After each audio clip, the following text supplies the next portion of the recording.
Sports presents the 1985 World Series from Busch Stadium in St. Louis, Game 3. The Kansas City Royals and the St. Louis Cardinals. Sunday night in Game 2, the Royals took a 2-0 lead in the 4th inning. George Bret's double drove home Willie Wilson, and Bret himself scored the inning's 2nd run. The Cardinals were shut out through 8 because of a masterful performance by Charlie Leibrandt, who entered the 9th having retired 13 straight. But as you all know by now, the Cardinals erupted for 4 in the 9th. Terry Pendleton's bases-clearing double sending the Cardinals home with a 2-0 lead.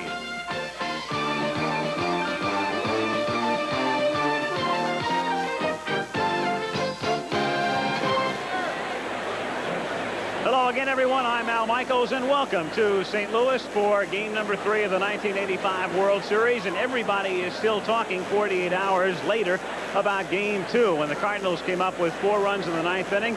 The decision made by Dick Hauser, and we heard from him about a minute after the game on Sunday, to leave Charlie Leibrandt in the game. He gave up all 4 runs and not bring in Dan Quisenberry. Yesterday, I asked Dan what he felt when Leibrandt was left in to face Pendleton. Well, at that point, I understood it was sink or swim with Charlie night, and I've seen a lot of sink or swim nights, and a lot of times it's sink or swim with Dan Quisenberry night. It was to the point where Dick felt that Charlie had pitched so well that it was his game to win or lose. It is difficult for me to sit and watch it because normally I'm the one who it comes down to, and it ends up that the buck passes or doesn't pass with myself. I feel more alien watching it happen when I'm not out there. I know what it's like when I'm out there, and it's painful both ways. Very little doubt about that as we get set for game 3. Once again joined by our pregame analyst Reggie Jackson. Your thoughts, Reg, as we get into game 3? You know, there are 2 question marks that loom for me. If I was a Kansas City Royal tonight, I would wonder what is going through Bret Saberhagen's mind. He has not pitched well his last 2 times out. That was in the playoffs against the Toronto Blue Jays. He was hit hard in more ways than once. Gave up some base hits, and he also got hit in the hand and also on the leg. And I'm wondering, as a Kansas City Royal, being down 0-2 in games, I'm wondering what kind of game I'm going to get out of a guy that's 21 years old. Yes, he was 20-6 for the season, and he does not walk very many men now. But I'm wondering what's going to happen with him tonight. I'm also wondering about Joaquin Andujar. And if I was a St. Louis Cardinal, I'm wondering which Joaquin Andujar am I going to see tonight? Am I going to see the one that was 17-4 before August the 1st, or I'm going to see the one that was 4-8 after August the 1st with an earned run average of 5.46? You know, they talk about the Kansas City Royals coming in. They were tremendous underdogs. They lost the first 2 games over there in Kansas City. Now they come here to a park where St. Louis plays 3 games here at home. They have the best record in the National League at home. They are 71-35 against right-hand pitching. It almost seems like a matchup like David going against Goliath, although this time David may not have a slingshot. I think that slingshot should be held, though, by Hal McRae if it was an even-numbered year. Any chance in your mind that the Cardinals, now home with a 2-0 lead, are overconfident tonight? You know, Al, I remember playing in 1972 going against the Cincinnati Reds. We lost the first 2 games against the Reds in their home ballpark. We came home, seemed like a cinch. The series went 7 games. I remember Charlie Finley saying, hey, beware of the dog. 6 of those 7 games were decided by 1 run. Well, we're in St. Louis where the temperature is in the 60s and it's dry, and the starting pitchers are Bret Saberhagen and Joaquin Andujar.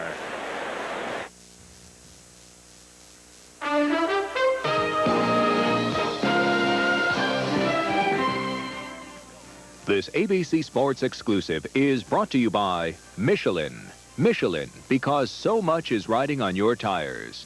And by the people at Merrill Lynch, whose resources and solutions make them a breed apart.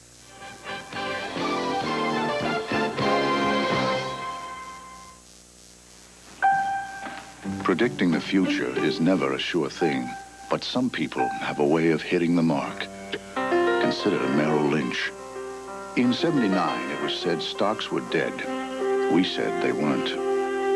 Later, hardly anyone saw the dawn of a new bull market in bonds. We did. Last year, others said high inflation would be back. We said it wouldn't.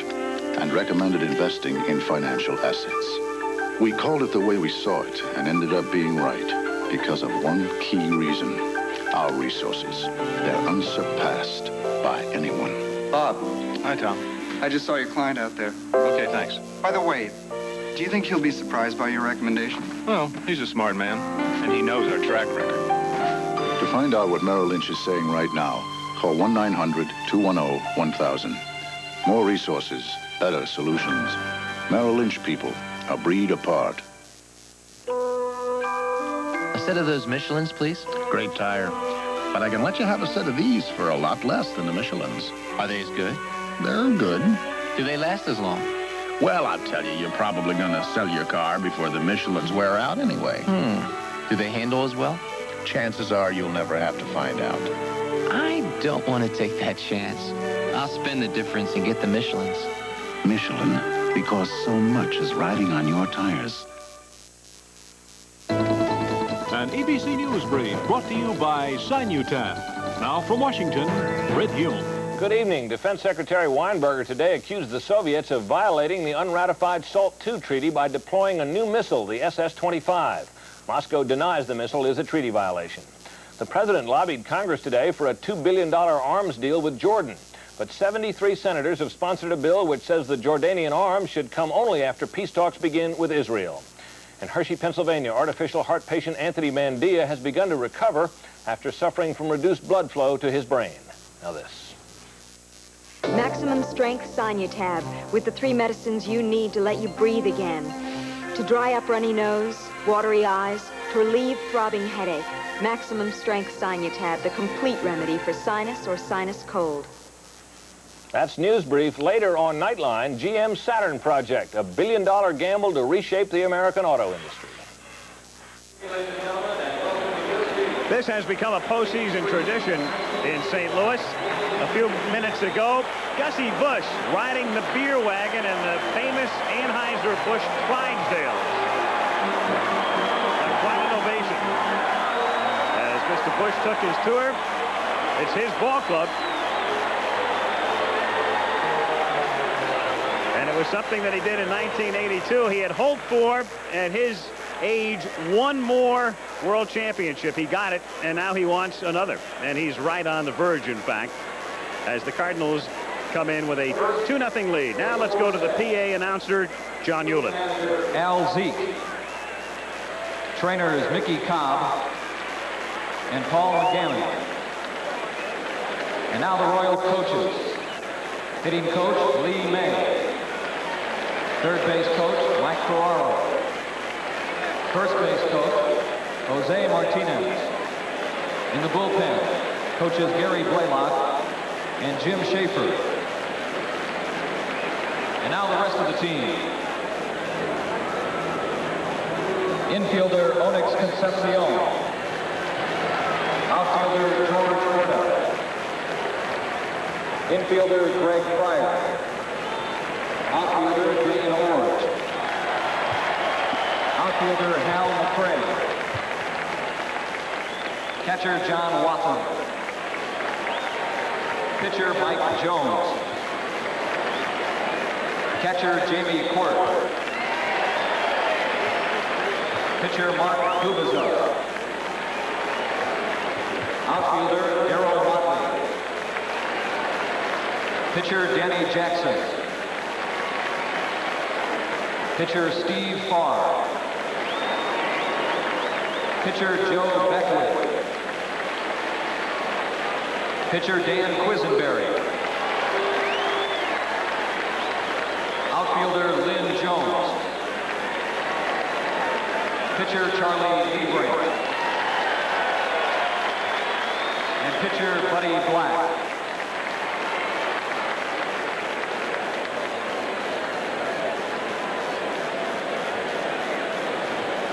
And now the Kansas City starting lineup. Here is Royals manager Dick Hauser.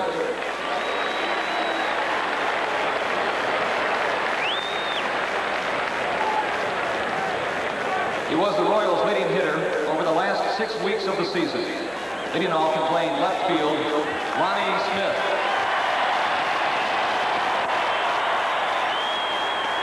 He has 12 hits in 9 postseason games this year to lead all players on both teams. Batting second and playing center field, Willie Wilson. He led all major league hitters with a .585 slugging percentage this season. Batting third and playing third base, George Bret.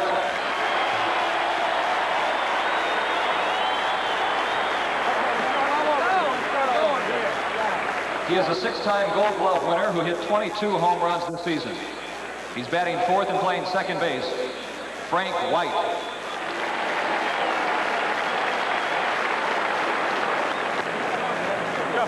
He hit 2 home runs in the championship series against Toronto. He's batting fifth and playing right field, Pat Sheridan.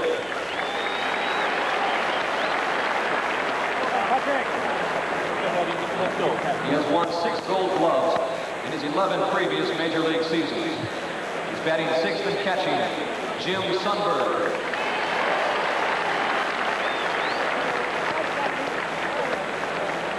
He set Royals team records with 36 homers this season and 64 over the last 2 seasons. He's batting seventh and playing first base, Steve Balboni.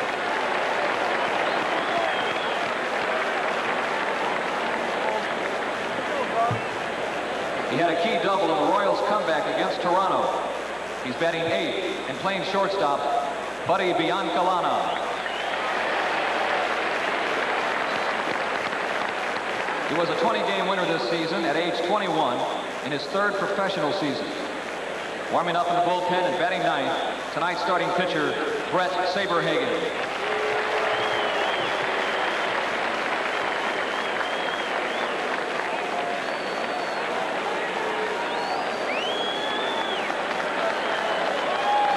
And now, ladies and gentlemen, let's meet the 1985 National League champions, your St. Louis Cardinals.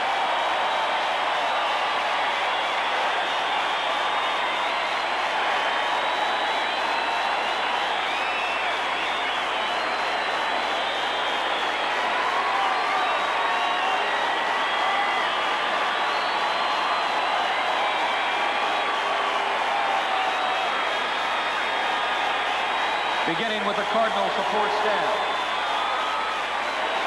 Equipment manager Buddy Bates. Trainer Gene Gieselman. And the Cardinal coaches. Coach Red Schoendienst. Coach Hal Lanier. Coach Nick Leyva. Coach Johnny Lewis. And in the bullpen, Coach Dave Ricketts and Coach Mike Rourke. And now the rest of the Cardinals. Outfielder Cesar Cedeno.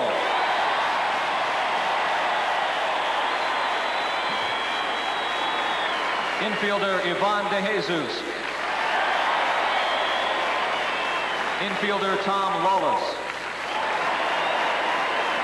Infielder Mike Jorgensen. Catcher Tom Nieto.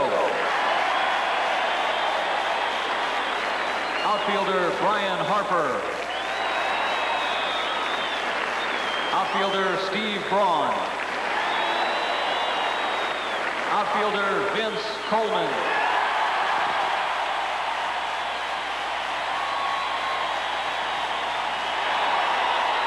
Pitcher John Tudor.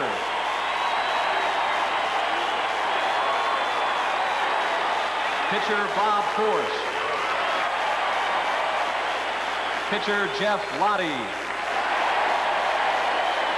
Pitcher Danny Cox. Pitcher Todd Worrell. Pitcher Bill Campbell. Pitcher Ken Daly. Pitcher Rick Horton. And pitcher Kurt Kepshire.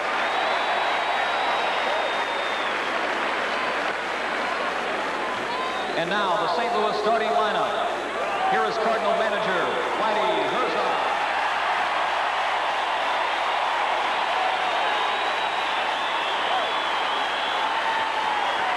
He led the National League in hitting. His .353 batting average is the highest ever for a National League switch hitter. Leading off and playing center field, Willie McGee. He was the most valuable player in the National League Championship Series. Batting second and playing shortstop, Ozzie Smith.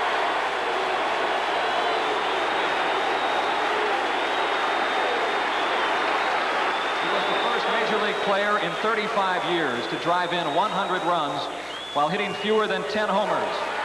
Batting third, playing second base, Tom Herr.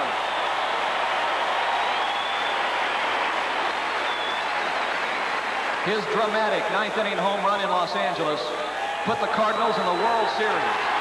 He's batting fourth and playing first base, Jack Clark.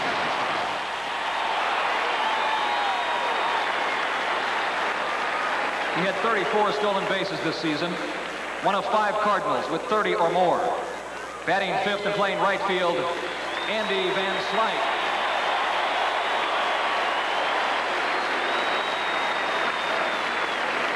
His bases loaded double won Sunday's game in Kansas City. He's batting sixth and playing third base, Terry Pendleton.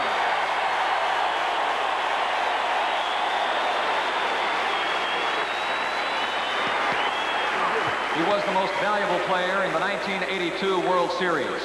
He's batting seventh and catching, Darrell Porter.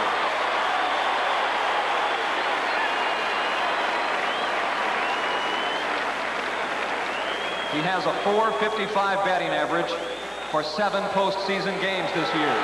He's batting eighth and playing left field, Tito Landrum.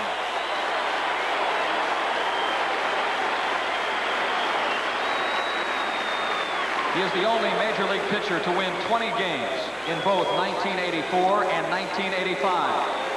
Warming up in the bullpen and batting ninth, tonight's starting pitcher, Joaquin Andujar.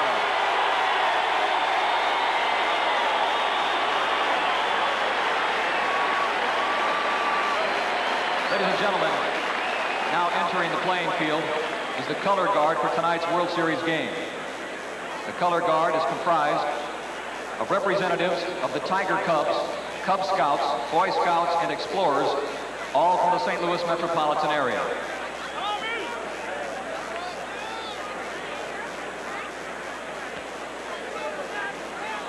Ladies and gentlemen, the Cardinals are proud to present one of our country's finest entertainers to sing the national anthem before the third game of the 1985 World Series. One of today's most popular singers and a man who annually supports the United Negro College Fund through the Lou Rawls Parade of Stars, please welcome Lou Rawls.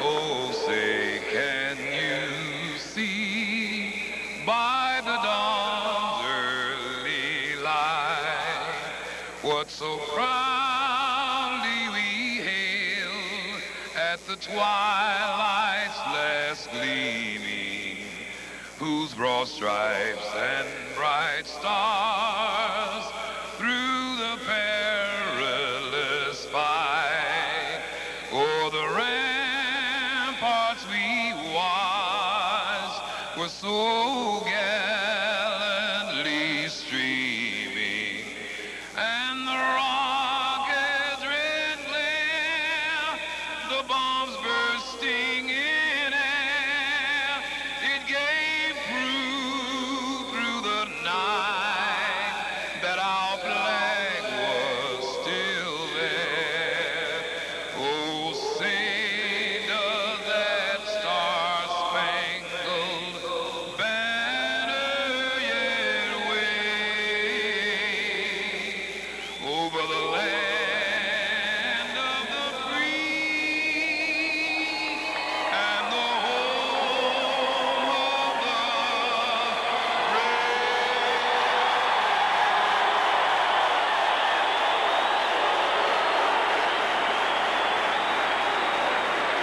We'll return to ABC's exclusive presentation of the World Series after this message and a word from our local stations.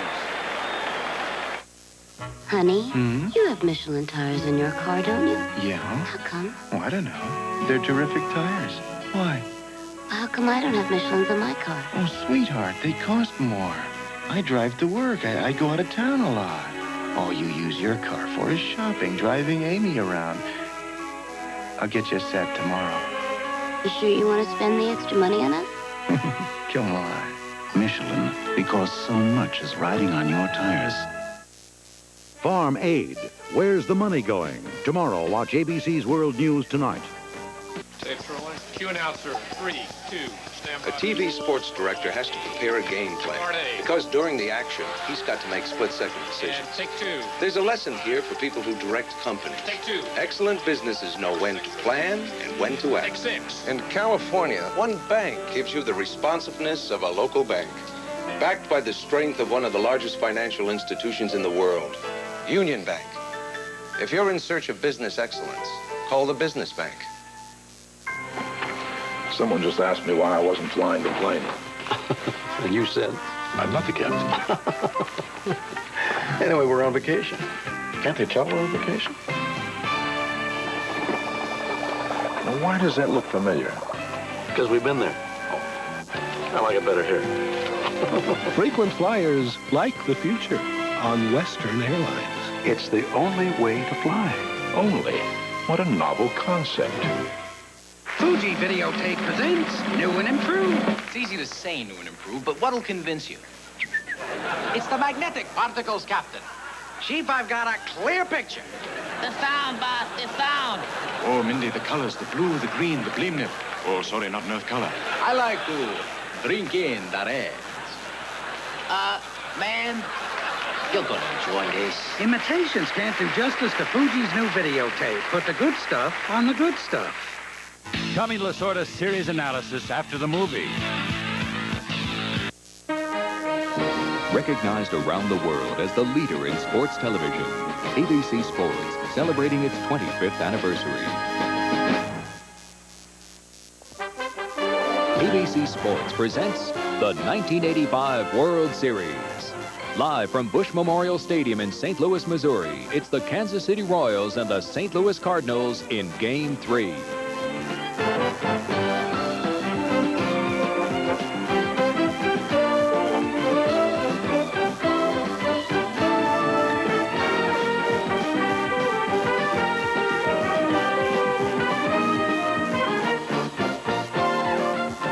This ABC Sports exclusive presentation of the 1985 World Series is brought to you by Chevrolet. It's 1986 at your Chevy dealers now. Live today, Chevy.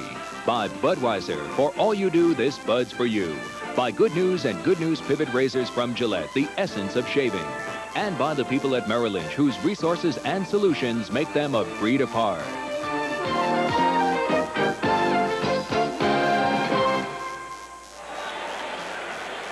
A cool, dry night in St. Louis, Missouri. Busch Stadium is packed, and here we are for Game 3. Al Michaels back with you in St. Louis. The Cardinals on top 2-0. How about 3 cheers for Dick Hauser as a person? Think about the other night. Okay, he makes the wrong decision. That's easy to say retrospectively because he lost the ball game. But here's a guy who a minute after that happens goes on national television to explain it, answers the same questions a couple of hundred times, gets into St. Louis yesterday, has about 100 telegrams. The nicest thing he has called in any of those is a jerk or a bum. Picks up the newspaper today, and the big headline says, "Hey, Hauser, never lose with a tiring pitcher." And the columnist wasn't even in Kansas City, but watched the game on television. The next time you think a manager is overpaid, think about Dick Hauser. Let me turn to Jim Palmer, and let's talk about Dick Hauser and some of the things that he might be thinking about. Any advice for him? Well, I do. I played for Earl Weaver for 14 years, and for 14 years he accused me of trying to manage. I'm going to do that again tonight. I think the major thing is when coming into this series, I wouldn't worry about my pitching. I worry about my offense, and they haven't scored very many runs. So I try to think something dramatic to do. One thing Earl taught me was you play percentages, and occasionally you take a chance. You go back to 1972.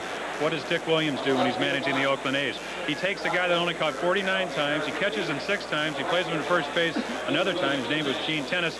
He ends up the MVP. What I would think about doing is taking Buddy Biancalana, who's hitting 170 against right-handers, putting him on the bench and putting Onyx Concepcion, who hit .370 last year, out at shortstop. In right field, they have a guy named Dane Orge. He hit .529 when he played in the World Series in 1982 for the Cardinals. He hadn't been playing too much. And the third thing I do, there's been a lot of second guessing about Steve Balboni, the first baseman who had 36 home runs and 88 RBIs. I wouldn't take him out of the lineup, but what I do is I move him from that 7th spot so he gets some better pitches to hit. Right now, they can pitch right around him. They've got Biancalana, the pitcher, behind him. He's not getting too many good pitches to hit. Weaver was right about you. Let's start the Carver. Talk about the Cardinals. Whitey Herzog is a genius, of course, because his team has won 6 straight, and they've done it without Vince Coleman. Well, but of course, they've had a very able replacement in Tito Landrum. Tito Landrum in hits. He leads both sides with 4. He's had 2 in each of the first 2 games. And my early pick for the MVP, of course, that's only 2 games.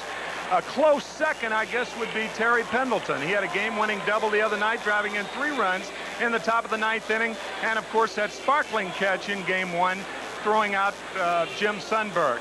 But let's face it, the Cardinals won it on pitching. They allowed only 3 runs to the Royals in the first 2 ball games. And Al, going tonight, Joaquin Andujar. And, of course, Joaquin, before August 23rd, he was termed colorful. After August 23rd, because he's only won 1 game since August 23rd, he is termed volatile. I don't know whether he's colorful or volatile, but I'll guarantee you one thing. A guy who wins 41 ball games the last 2 years, and all the trade rumors that persist about him, there's something strange, and there must be more to it. I think Whitey Herzog asking the same question. Will the real Joaquin Andujar please stand up tonight? Once again, let's go to the public address announcer, John Hewlett. Proud to join with sports fans throughout the country to recognize one of the greatest sportsmen in the country and St. Louis's #1 citizen. Throwing out the first pitch at tonight's World Series game is the chairman of the board and president of the St. Louis Cardinals and honorary chairman of the board of Anheuser-Busch Companies, Mr. August A. Busch, Jr.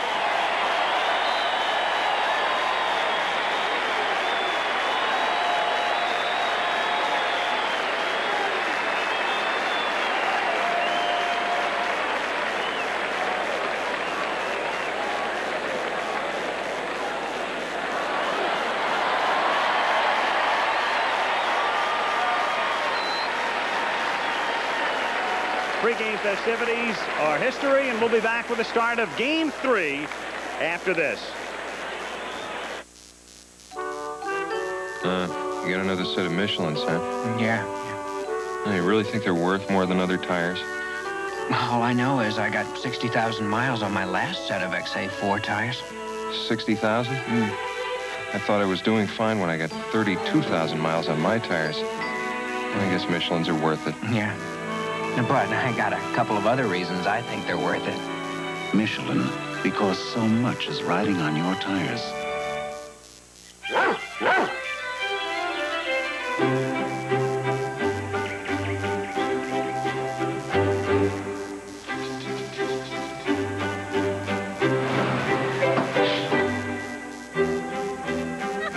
Coldwell Banker is America's largest full-service real estate company. And these days, you don't get bigger unless you do it better. Coldwell Banker, the home sellers, a member of the Sears Financial Network. At Duracell, we're always trying to climb higher, even if it means topping our own Copper Top. Introducing the new, highly improved Copper Top battery. So improved, it'll last up to 30% longer than any battery we've ever made. The new Copper Top. Once again, we've reached a new peak. Duracell, when it comes to making them last longer, we never stop. The following message furnished by Major League Baseball. Set your sights on the best in baseball. Order the 1985 World Series program. It's chock full of facts with World Series rosters and history and more than 100 pages of articles and photographs, making the World Series program a collector's item, and it's the same one sold at the ballpark. Send $6 check or money order to World Series Program, Box 8585, Trenton, New Jersey, 08650. That's Box 8585, Trenton, New Jersey. Joaquin Andujar cannot be summed up simply. It's so easy to say he's volatile. and that he's erratic. But there's another side to the man, too. In the playoffs, when Jack Clark hit that dramatic home run, if you'll recall, about a minute later, Herzog was having a heart-to-heart talk in the dugout with Andujar. A most curious scene. And there it was, and I talked to Joaquin about it. I will be honest to you and to all the people watching right now, ABC. I asked Waddy, I said, Waddy, you are an honest man. Be honest to me right now. Be a man, okay? Be honest. So you going to trade me to Detroit, just like the paper say, or people have been talking about? And Waddy said, I will be honest to you. I'm not going to trade you. And say, I'm happy because, I love St. Louis, and I like you because you are great man and good person. I like all my teammates because they like me, I like them. And they are good people, especially St. Louis fans. And that was what you were talking to Herzog about in the ninth inning in the dugout in Game 6? Oh, sure, because, I worry about it because, just like I said before, I love St. Louis. I don't want to get out of St. Louis. And I tell you that, if I had plenty of money to support my family and what he has to trade me, no matter where he trade me, I will quit playing baseball because, right now in my heart, I just have only one club, St. Louis and St. Louis fans. Joaquin Andujar has been called, among other things, Mucho Macho. He has been known as a headhunter. He has been known as one tough Dominican ad nauseum. But there's a flip side to that. And speaking of flips, we'll take a look at Ozzie Smith and what he does to get the crowd going. This taking place as the Cardinals took the field just moments ago. But Jim and Tim, both knowing the psyches, the fragile psyches of athletes, to have a man in that situation with the team so jubilant, with Clark's home run having occurred 60 seconds before, as you take a look at the St. Louis defense, go up to Herzog and ask him at that point, am I going to be traded? I found to be amazing. Well, I think it also shows a very sensitive side of him. Just because you knock guys down, I know a lot of pitchers, a lot of players that are real tough out on the field, but they also have a sensitive side. They have a caring side.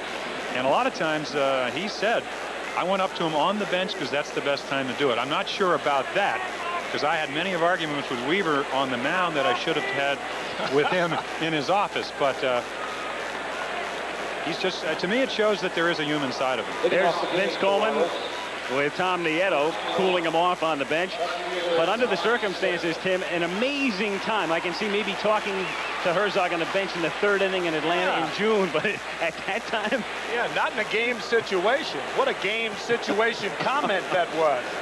Lonnie Smith is the batter leading things off, and he takes a strike, and the count is 0-1.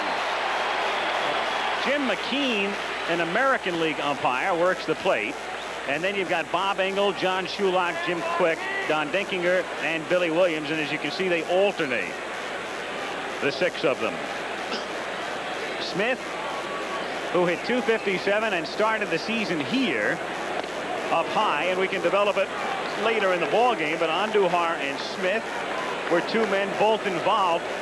Lonnie on the stand in the Pittsburgh drug trial and brought Joaquin's name into the testimony. Up high, 2-1. So automatically we begin with a sidebar of note.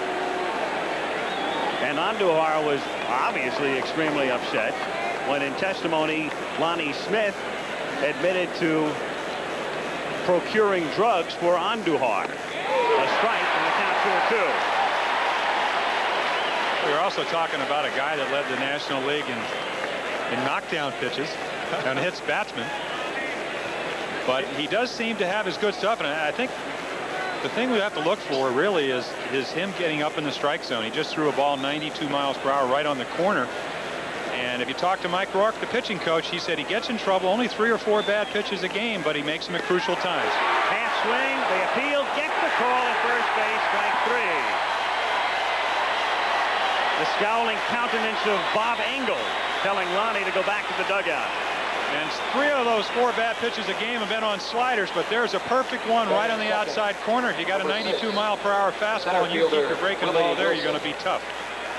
And it's much more important to keep the ball on the outside corner than it is velocity. I've always been a believer in location, in and out primarily, as opposed to velocity. Velocity's way down on the list in getting guys out. Now Willie Wilson, the batter. He finished second to Bret on the club this season at .278 and wraps it into left field for a base hit. So Wilson with his 43 stolen bases during the regular season is on, and it brings up Bret. Bret has come up in postseason play a total of only 4 times with runners in scoring position, and only once did they pitch to him. And he made out. The other 3 times they walked him intentionally. And again, here he comes up with a man not in scoring position after a year in which he had 30 homers and 112 RBIs. Yes, RBIs in postseason play have come on 3 home runs. 3 home runs have accounted for 5 RBIs, the other an infield out. Well, I get the question a lot of times, Al, when people say, well, was George Brett a tough out when you pitched against him? Well, he sure was. And when I was pitching and Wilson was on first, I considered that Wilson was in scoring position because Bret can hit the ball with the best of them. Not only does he hit it for base hits and doubles the other way, but he's a power hitter. And if Andujar does not make good pitches, the ball is going to be stroked mighty hard. I think Andujar knows that Wilson can run. Obviously, a guy with 43 stolen bases. Andujar, an outstanding move. He's got quick feet, and he throws that ball almost like a catcher right behind his ear. Quick. Taking a rather conservative lead. Held on by Clark. Cardinals play Bret straight away. And again, Joaquin keeping Willie on his mind, but Willie not taking very much of a lead, and that's easily evidenced by the fact he's going back in standing up. Well, a lot of your better base runners, Al, did go back standing in. I think Lou Brock did too, but I think that the thing you look for is when a guy has a good lead, he has his right foot out there on the carpet. At least. And there he goes. He does get a good jump. The pitcher's outside, and the throw is a one-hopper. So Willie Wilson steals on Andujar. He had his foot barely at the edge of the carpet and got a great jump, and Porter really had little chance. Well, along with a good lead, you have to have a good jump, accelerate in a hurry, and that's what Wilson did. Darrell Porter had no chance to throw him out, and that's why Ozzie Smith just blocked the ball as opposed to wait. And this is what happens when Willie Wilson runs, but you got to keep running. So the risk you take is that they're going to walk Bret, and again, as we pointed out, coming up only the 4 times with men in scoring position, and now 5 times after the steal, and that's the 4th intentional walk he has gotten in that circumstance. It's not surprising, and it's especially not surprising in the World Series without McRae hitting behind him. Well, it does show me some respect, Al, for what they think of George Brett, because Frank White is hitting .429. He's been up 7 times with 3 hits, so it's not exactly, and there you see his year stats, all-time home run high. Again, McRae has been their key hitter in the 4 spot, but White is having a great World Series. It just shows me that if you're going to get beat, you don't want to get beat by George Brett. Frank White, who had only 2 hits and 25 trips to the plate in the 1980 World Series, had 3 hits in Game 2. Ball 1, 1-0 the count. It's a cool night in St. Louis and getting chilly. Temperatures in the 60s. Ballpark is basically enclosed, though there are some openings, and the breeze can come in through the openings in the outfield, and the flags are whipping pretty good up on the roof of the stadium. In the dirt, Tim, you spent a lot of time playing in this ballpark. When it's that windy outside, how windy is it inside? There's no such thing as wind in this ballpark. There is Death Valley in right center and left center, and a wind rarely helps any ball, negatively or positive. You can hit it a ton with the wind blowing out. The wind, you know, this is encircled, and the wind rarely has a chance to get down inside this ballpark and create any kind of swirling effect. 2 balls and 1 strike to count. I think what would make Willie Wilson's steal of second base better, as you see the graphics on the stator. Very similar ballparks. Uh-huh. 2 teams relying on speed, not relying on the home run, and playing in spacious ballparks with AstroTurf. Watch Wilson at second base. That's foul to the plate. The count 2-2. What would make his steal of second a little better on the average with the Cardinals walking Bret would be an attempt to steal third, especially with his kind of speed.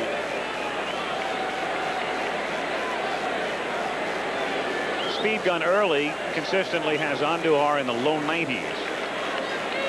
2 on and 1 out.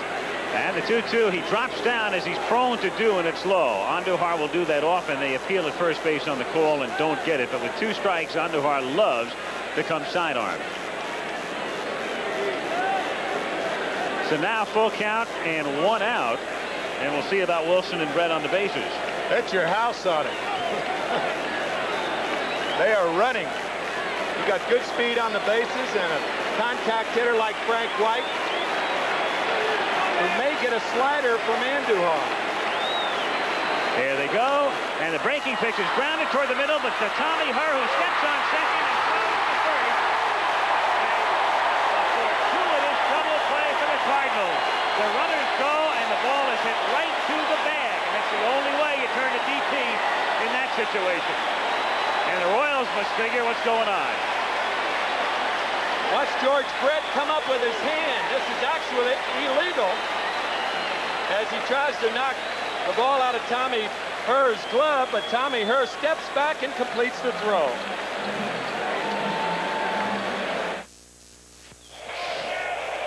The last half of the 9th inning. And to go over that Berra play once again, it was a hard hit drive down the first base side. The Nelson fielded on the first hop and tagged the bag at first. Eliminated Berra. He was out. And then Mantle could have been in a rundown, but it was not the case. He dove back safely to first base. Here's a ball 1, too high down to Maserati. And the Yankees have tied the game in the top of the 9th inning. Well, a little while ago when we mentioned the next one, typical fashion was going. Season after season, the people who brew Budweiser have been proud to be part of America's national pastime with you. Here's a swing, a high fly ball going deep to left. They do it. Back to the wall.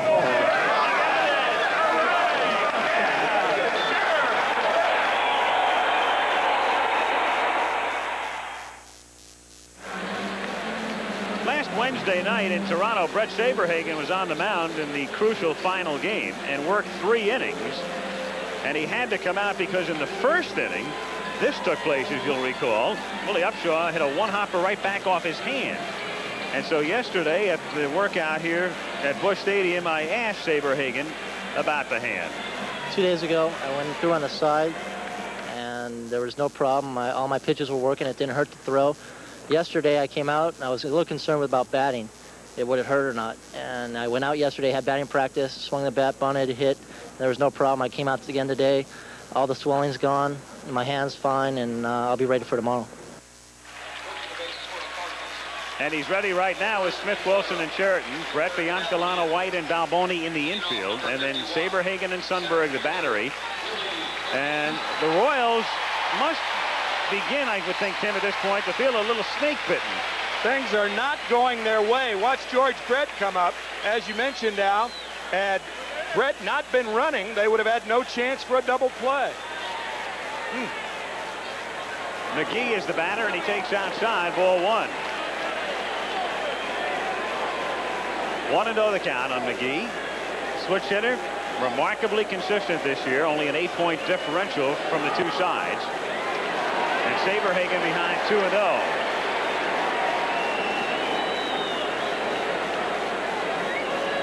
We have to, of course, pick up the watch of Bret Saberhagen. A strike started by Bob Costas during the playoffs last week with Janine Saberhagen, who was in the booth during the playoffs. Unfortunately, Janine not in the booth here tonight. She's back home in Kansas City because she's due any day. And it's fouled away. 2-2. Whitey Herzog looking for his second World Series ring in the last 3 years. Seems to be the month for fathering and mothering children. O.J. Simpson and Joe Namath. That's right. Proud fathers. 2-2 pitch is hit in the left field for a base hit. Willie McGee, and you've heard the term, it's been used for years, hits to all fields, and he's showing it. Well, he takes a good pitch, low and away, 2-2 right in the corner. He does what he's done all year, just goes right with it. Much more of a left field hitter left-handed, even though he can do it from the right side. And well, I don't don't know. When I pitch and a guy with McGee's speed gets on, it's like sometimes throwing a double. McGee had 56 steals, caught 16 times. Bret is in shallow at third base. Smith, the switch hitter. Saberhagen doesn't have an outstanding move. His biggest asset as a pitcher is getting rid of the ball in a hurry and giving Jim Sundberg a chance to make the throw to second base. So there won't be much deception in the move. It's the release point we're really talking about. Coleman led the league in steals. Vince at 110, and McGee was third back of Tim Raines. He doesn't go, and the pitch is outside. And it's worth saying again, if you didn't hear it the other night, with the absence of Vince Coleman, there's a tendency to think that the Cardinals are minus a big part of their game speed. But throwing out those 110 Coleman steals, the Cardinals still led the majors in stolen bases. As Smith pops it in the air. Frank White moves over, crosses into foul ground, and that's the first out. One out in the first inning, and Tommy Herr, the switch hitter, comes up. You might find it curious that the Cardinals have so many switch hitters, but Tim, that's been the case here for years. They keep changing the roster, but it always seems that the Cardinals have 4 or 5 switch hitters. Not only switch hitters, but the same type of club. As a matter of fact, in the 100-year or so history of the St. Louis Cardinals, they have led the National League in home runs only 5 times. Look at the Gas House Gang back in the 30s. They could run. They played a similar style of baseball that the Cardinals do today. And this Cardinals club will never lead the majors in homers because the old club played in the old ballpark. That's right. Since I'm not old, how did the old ballpark? And you are, Timmy. I played for 3.5 years in the old ballpark. Was it much? Oh, it was a great park for left-handed hitters. 310 down the line, 354 to right center. You would have loved to have pitched there. Herr at the plate, and looked like a pitch out. Sundberg hesitated after going to the outside, and the count 1 ball and no strikes. McGee, the runner at first base, 1 out at the bottom of the first inning. Game 3, no score. Game 4 tomorrow night, 8 Eastern. If a 5th is necessary, Thursday, 8 Eastern. And then back to KC if necessary Saturday and Sunday for 6 and 7. I think a thing to note, Al, is when you see Willie McGee get his lead, we talked about Willie Wilson's lead, foot not on the carpet. You look at McGee's foot, he's almost about 1.5 feet out there, and he has the same kind of speed. And he has a good jump, and the throw down to second, not in time. So he had a bigger lead, got almost as good a jump, and beat Sundberg's throw. Again, a simple case of just outrunning the baseball. You get a good lead. Not a bad throw, even though it's on 1 hop. But when you give a guy a big lead like that, and you have speed like McGee, you just can't throw him out. Best way to avoid that is to get him out in the first place. Tommy Herr hit .313 as a left-handed batter this season. .302 overall. Breaking pitch. Strike 1. That gives you a fairly good idea of Saberhagen's pitching ability. Gets behind 2-0. What's he throw? A curveball. And that really has not been his #1 off-speed pitch. Basic repertoire is a fastball. Excellent changeup. A lot like Charlie Leibrandt, but from the opposite side. Change again, and the count 3-1. So a little different pattern for him at the outset tonight.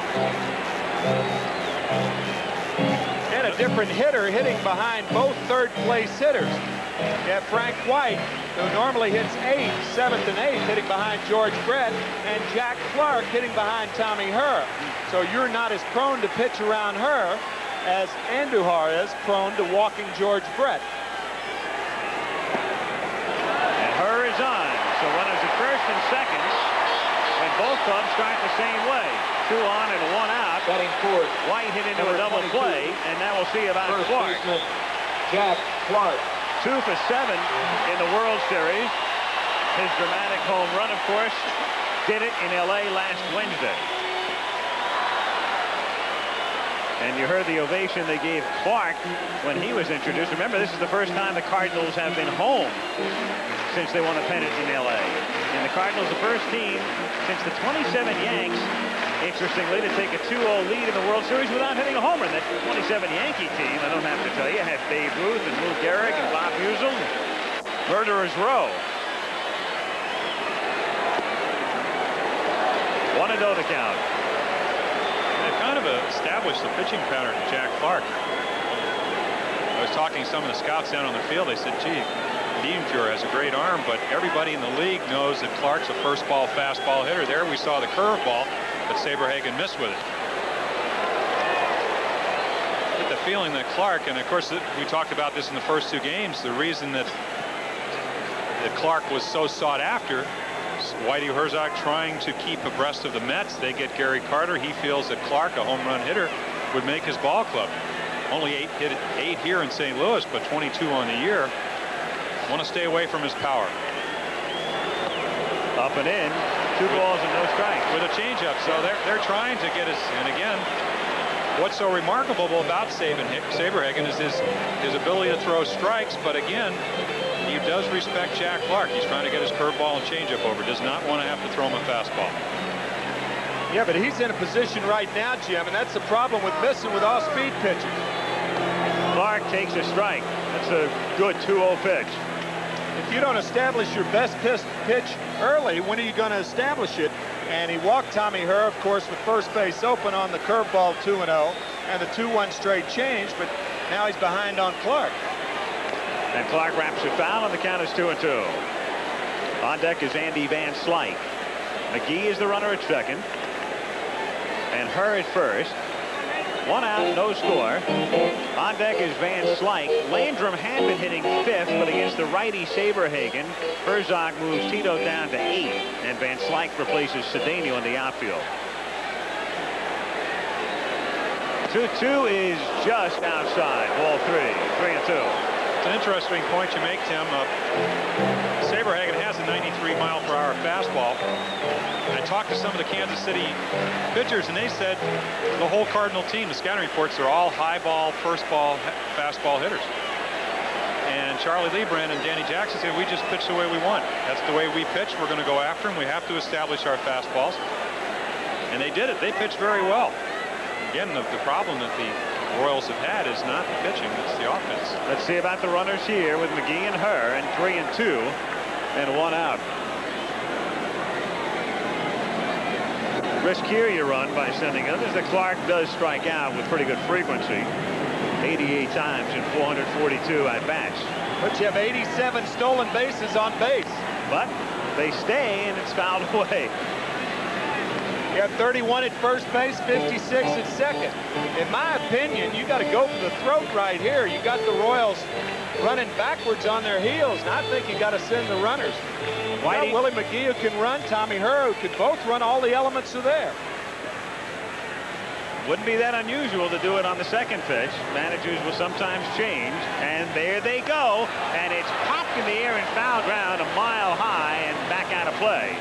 So Herzog, never one to be predictable, does not send them on the first 3-2 pitch, but does on the second. And that was exactly what Whitey did, because when you run on 3-2 with less than 2 outs, the jump is insignificant. If you get the steal sign, you don't worry about a jump. You go. Stay out of the double play? Right. Unless he lines out to somebody. Or unless he hits one to a guy over second base like Frank White did. White is standing at second. And the last thing in the world you're going to do it at that point is pitch. You're either going to back off or throw back there. White creeping again. The runners go again. The pitch is strike 3. The throw to third is a double play. So a carbon copy first inning in a way.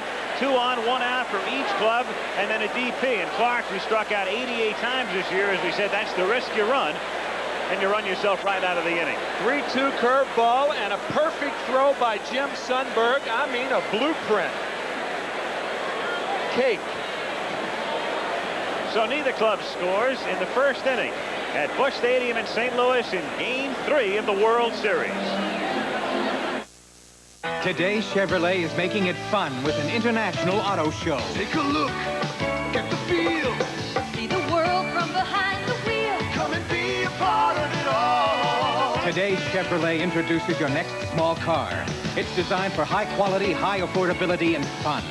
This year, more than 750,000 Americans will buy a small car at your Chevy dealer's International Auto Show. Shouldn't you? Drive today, Chevy. Live today, Chevy. Chevy.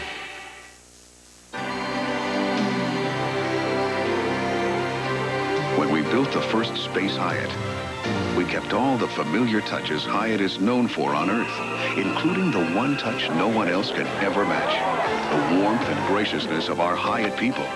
Good evening, Mr. Uther. Hey, they even know me up here. You're in room 200. 200, my lifetime batting average. All right. It's what makes Hyatt the greatest space on Earth. Wish you were here. The essence of climbing. John Bacher. You gotta know the rock, every inch of it. But what gets you over is a feeling that says you're going all the way. The essence of shaving. This is the Gillette Good News Disposable Razor. Light, easy to handle, twin blades. But what Good News is really all about is a feeling. A feeling you only get from Gillette. Good News and Good News Pivot from Gillette. The essence of shaving. Sunday, MacGyver's in a deadly encounter with a band of killers. And an airplane getaway sets up a daring rescue. MacGyver, Sunday at 8, 7 Central. This ABC Sports exclusive presentation of the 1985 World Series is being brought to you by the Coca-Cola Company and your local bottler of Coke and Coca-Cola Classic.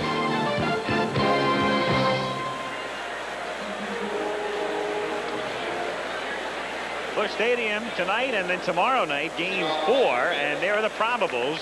Bud Black is scheduled to work for Kansas City. John Tudor, who pitched in Game 1, goes for the Cards. And if you're wondering about Danny Jackson, who worked in Game 1 for KC, Dick Hauser wants him to have the extra day rest. He doesn't want him to pitch on 3.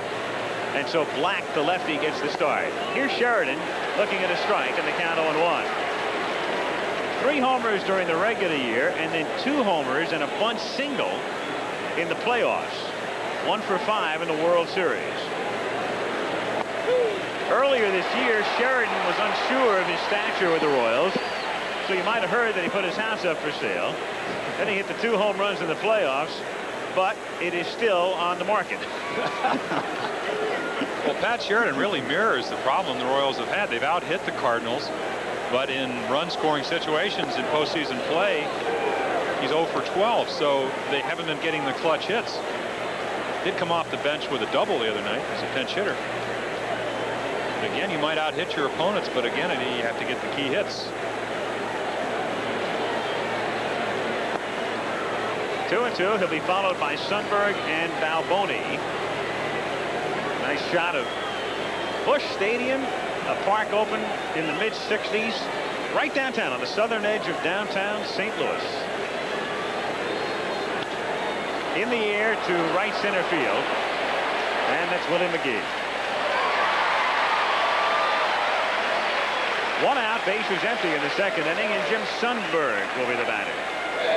Joaquin Andujar, no stranger to postseason competition, having pitched in the '82 World Series, having pitched in the '82 playoffs, and even back in 1980 as a Houston Astro, he pitched in that tremendous playoff series with the Phillies.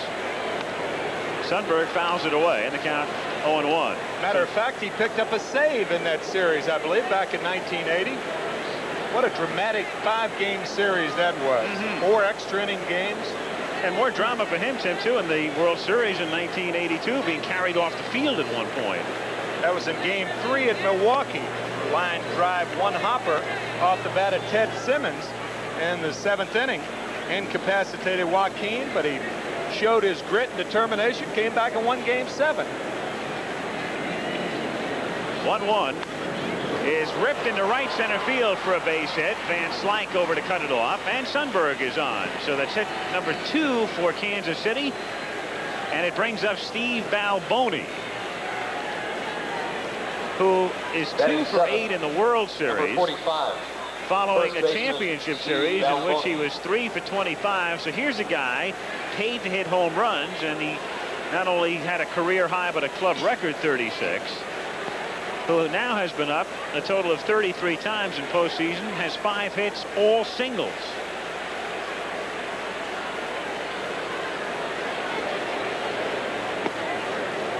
One and oh. Joaquin Andujar, and it's a two-sided season for him. You can almost turn those numbers around and say it was John Tudor's season. Tudor had a terrible start and won 20 of his last 21. And what it tells you is that Andujar was so hot early, and then for the body of the season, the two of them were hot in tandem. And then John kept going, and Joaquin had his problems. High in the air to deep left field.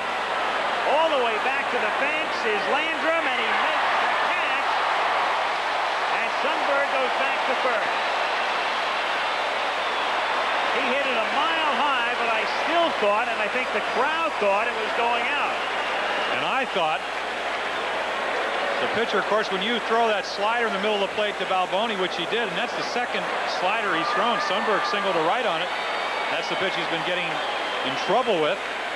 Landrum just went back to the fence, made an easy play of it. Gives you an idea, and we talked about the immense dimensions of this ballpark. Of course, and excuse me, Jim, and plus it's the fall of the year. The ball will carry here in the dead heat of summer, and believe me, it can get hot here next to the river. Biancalana, the hitter, 188 during the regular year and 170 from the left side. 1-0. The Royals, a pretty loose lot, all things considered, and a good feeling in their clubhouse today as Biancalana hits it in the air to left field, and Landrum fades back to make the catch. But they really have to be thinking about things right now. They double play, and Balboni's long out, and we're scoreless after 1.5.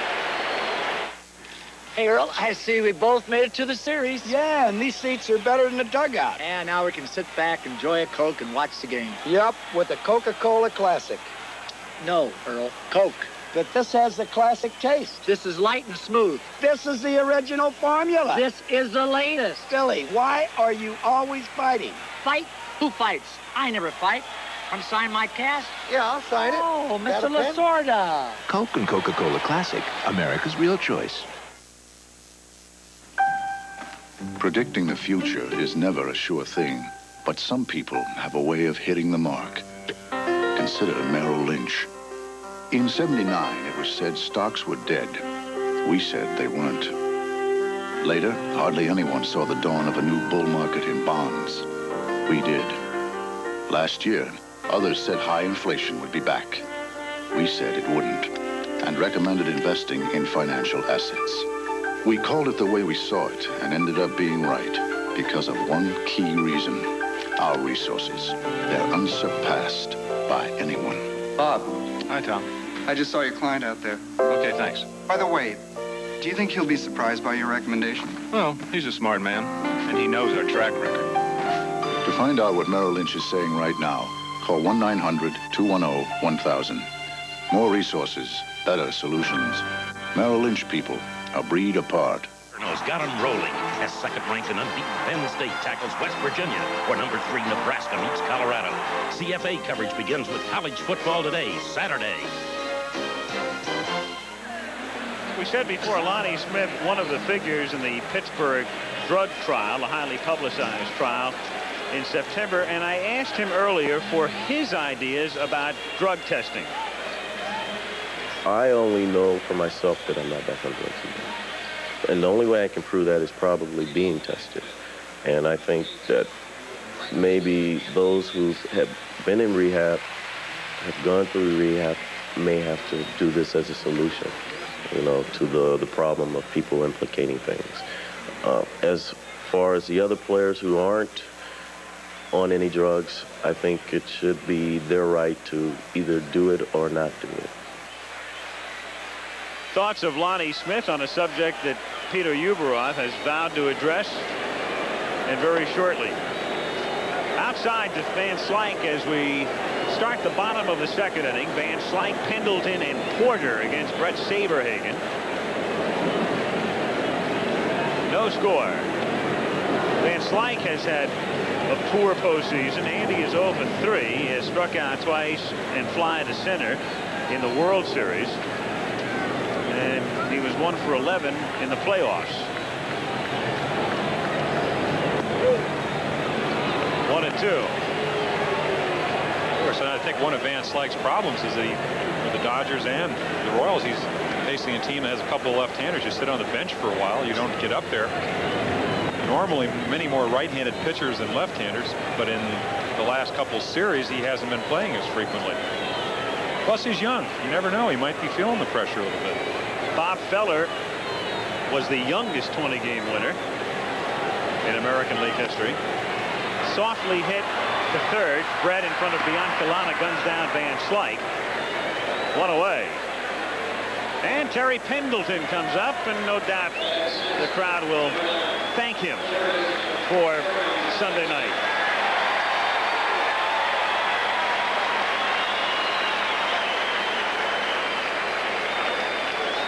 One thing about the World Series, not only do you get to see the players in postseason play and determine what sort of habits they have and what types of players, but you get to know them as personalities. And it's, I think, interesting for a lot of people to hear the Terry Pendletons and the Tito Landrums speak and how articulate they are and bright, and get to know them as more than guys walking around in uniforms.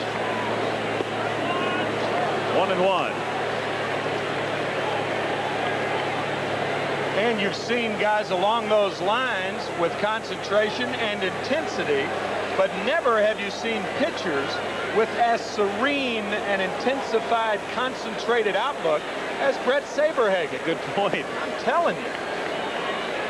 Well, it might have something to do with his stuff. He's throwing 93 miles per hour. He's getting his curveball over when he wants to, and his changeup. I think when I look at somebody like that, I think of maybe a guy like Catfish that has good command of both sides of the plates. Pretty good breaking ball. Catfish didn't have that good a changeup, but he had great control of his fastball, and he could. It's really like having two pitches. You can throw it inside and outside. I think Tim talking about serenity. Look at his face. He is so young looking. Of course, he's only 21. The remarkable poise he shows as Pendleton foul tips it at the plate. And I don't know that I have ever seen a mustachioed athlete I could describe as cherubic. But in a way, with those little wisps of hair and the countenance, you don't think I suppose Reggie, that's you don't applicable. think Reggie looks cherubic? Reggie is more angelic. You know that hat he wears out there? That's hit softly and backhanded by White, and he has no play. Frank White having trouble handling it. Maybe a split second too late. White might have thought about trying to push it over to Biancalana. Gene Mock used to say, when you backhand a ball, try to catch it in the web, and that's usually what happens when the ball hits the heel of your glove. Terry Pendleton appeared to possibly have pulled a hamstring on his left leg going down to first base, and he's feeling it right there.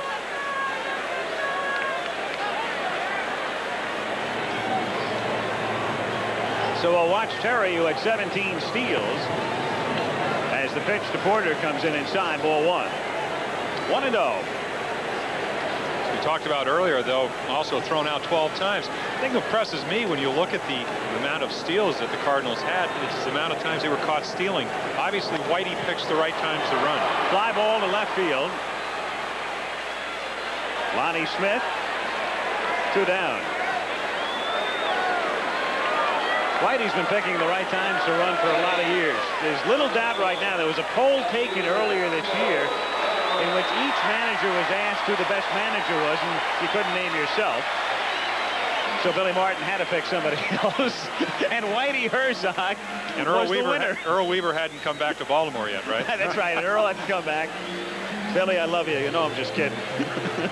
Right. Billy was our partner in the 1980 playoffs. But Herzog was the people's choice amongst the managers.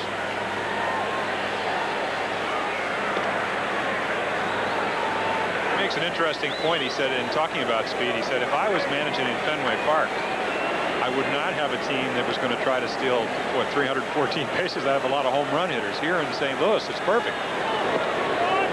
Strike one to Tito Landrum. 0-1 the count. Go back to that 82 team that beat an awesome Milwaukee Brewer team. They did it with speed. A couple of 3-run home runs here and there by McGee. Yeah, and that Brewer team that year had 216 home runs on the season. So the Brewers were to power what the Cardinals are to speed this year and were then. And the Cardinals still won the series. 0-2 pitch is a half-swing bouncer to Balboni. And the Cardinals squander a one-out single by Pendleton. We've gone 2 in St. Lou. No score. These are the hands of Mr. Goodwrench. Hands that work. Hands with the know-how to fix things. Hands that are strong and sure. Hands that are gentle, accurate. Hands that can almost see where the trouble is and how to make it right again. Hands of skill. Hands that care. The working hands of Mr. Goodwrench. And no one knows your GM car better. No one.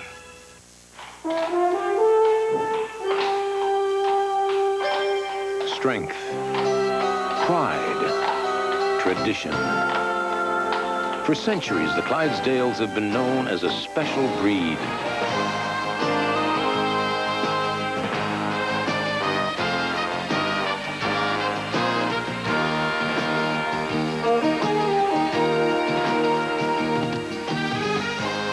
Today, the Clydesdales symbolize Budweiser's dedication to quality, superior ingredients, exclusive beechwood aging, for a distinctively clean, crisp taste you find only in the king of beers. Dedication to quality. You know what it means, because it shows in everything you do.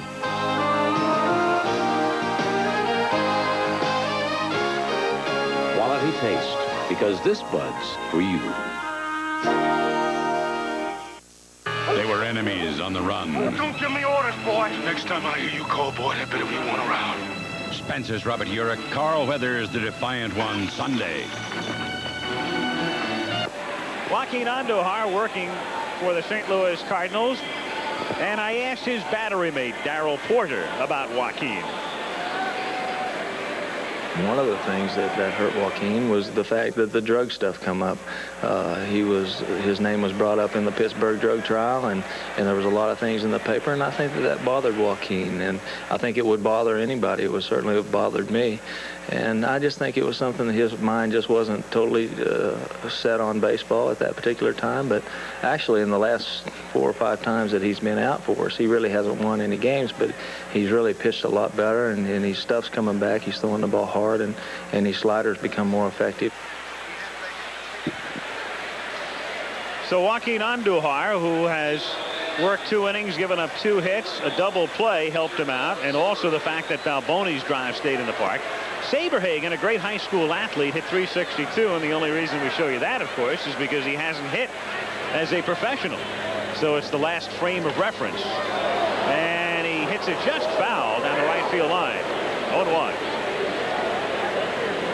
In the ballpark, Chuck Tanner, the new manager of the Atlanta Braves, and the garrulous one, Tommy Lasorda, who's here with obviously mixed emotions. He'd rather be in uniform, but his favorite restaurants, I guarantee you, are in St. Louis, and he wasn't going to miss up a trip here. Strike 2 and the count 0-2. And speaking of Chuck Tanner, he has a new general manager now, former manager of the Toronto Blue Jays, Bobby Cox.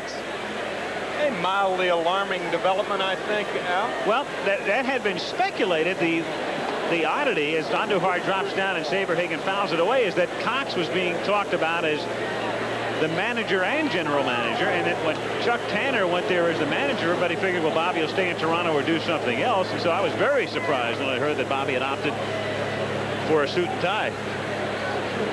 But then again, Ken Harrelson has opted for a suit and tie. The Hawk is the vice president now of baseball operations for the Chicago White Sox, and he today signed his manager to a new one-year deal, Tony La Russa. Saberhagen goes down swinging.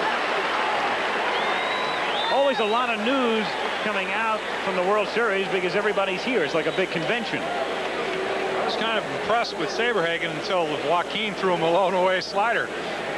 It's made honest people out of a lot of hitters, hasn't it? Especially pitchers. That's in pretty good shape until they spun one up there. Now Lonnie Smith, who struck out in the first inning. Lonnie, 257 during the regular year at KC. As a Cardinal playing here for the first month of the year, he hit 260 with 7 runs batted in.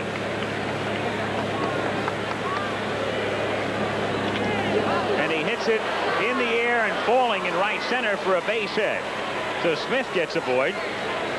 Third hit for the Royals. They have 1 in each inning. And we'll see Willie Wilson. Reminder this weekend, college football, some good games for you. So check your local listings. Penn State 2 against West Virginia. Nebraska 3rd ranked against the Buffaloes of Colorado. Wilson with a single and a steal in the first. And then after they walked Bret, they were going, but White hit a ground ball right to the bag, and Tommy Hurt turned it into a double play. Obviously another running situation. There he goes. The pitch is high. The throw is high, and Ozzie gets the tag down.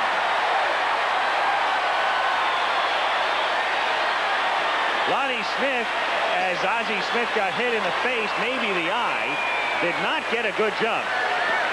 Porter got a pretty good pitch to handle, and we'll see the tag again. Watch the quick tag by Ozzie Smith. He receives the ball in front of the bag, and watch Lonnie Smith, his ex-teammate, come up. Looks like he hit him with his helmet, and he did. Right in the left eye, or the left side of the face. With the helmet, Lonnie Smith, a very hard slider, sliding straight in. He never reached the bag. Actually slid too soon. What a nice throw by Darryl Porter to get Lonnie Smith. And Ozzie appears to be all right. 2 down.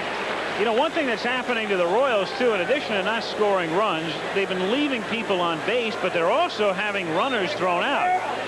3 guys were thrown out in Game 1. Biancalana was thrown out at the plate in Game 2, and now they erase Smith here in Game 3. And it doesn't count the double plays that have also erased runners. Well, don't you think, though, Al, the reason they're doing this is when you lose the DH and you lose a position that accounted for 114 runs and you only scored 687, you have to be more aggressive. You have to generate some offense. Seems to me they've run in situations where they wouldn't normally do it during the season because they have an extra hitter in the lineup. That's one aspect. The other is that the blown suicide squeeze took a man away, and so did Lonnie Smith getting picked off. AL teams graphical reference there how they have fared without the DH.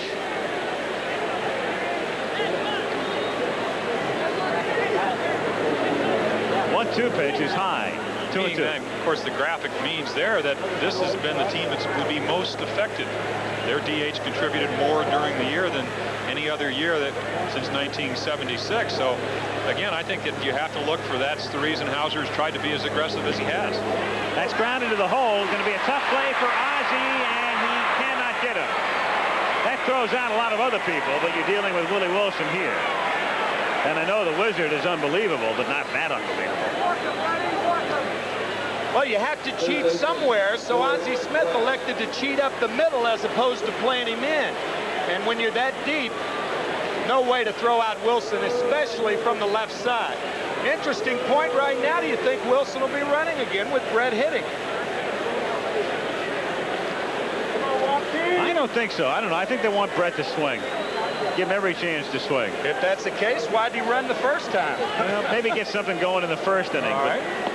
I'm getting the feeling that Hauser may be thinking, is this going to be one of those kinds of nights again? I've got Bret up there, and I think I'd better give him a chance to hit one out of here.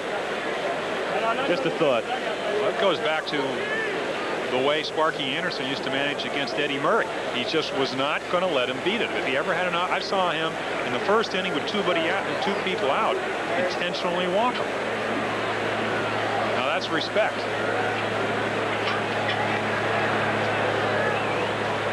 Wilson showing no signs of going. Talking about before, Jim, the fact that if Andujar doesn't get it where he wants it to Bret, it can wind up in the seats. The best way to do that, or an easy way to do it, is to worry too much about the base runner. Bret gets the swing and rolls the ball into right field for a base hit.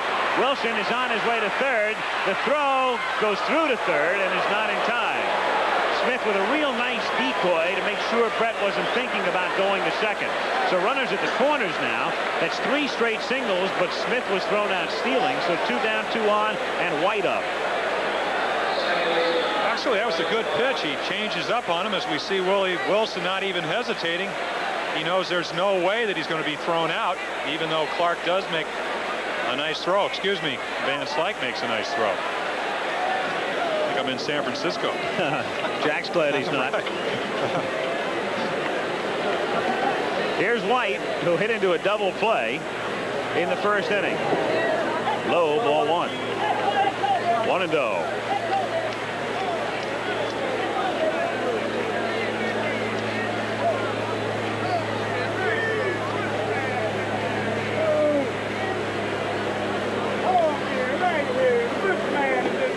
Two balls and no strikes the count. So with 2 down, that's Willie Wilson at third and George Brett at first. No score. Kansas City already with 5 hits, but no runs.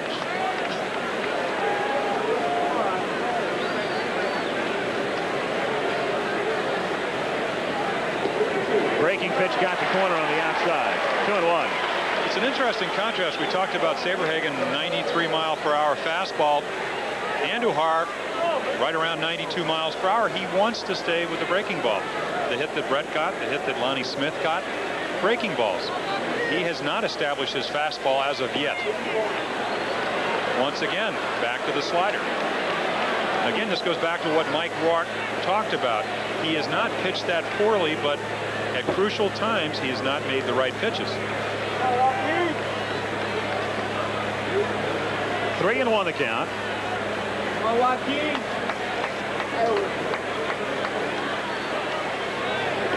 And that's high. So with the bases loaded, now it's Sheridan who fly to center field in the second inning. And again, the Royals with an opportunity. They had 2 on, couldn't score in the first. A man aboard in the second, couldn't score. Rourke is going to the mound, and the bullpen will be going to work. Jim, I agree with you. I think Andujar has a tendency to fall in love with that breaking ball. And even with the fastball hitter, you mentioned earlier Jack Clark, a fastball hitter. And oftentimes, the best time to throw a fastball to a fastball hitter is on the first pitch, because at least there's an element of doubt. Then, if you fall behind a fastball hitter, now he knows you're going to throw the fastball. You saw Bill Campbell, who's the long man in the bullpen, and Sheridan is the batter. This may be a very critical at-bat right here for the Kansas City Royals. Down 2-0.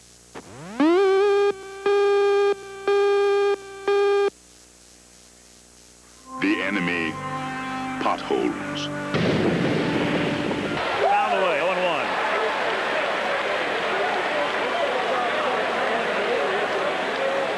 Of course, in my pregame, this is the guy that I suggested as when you allowed me to be manager that I wouldn't be playing, and I have Dane Orge up here. It's probably going to guarantee a grand slam or something. 0-1 pitch. Swing and a miss, and so he's quickly ahead 0-2.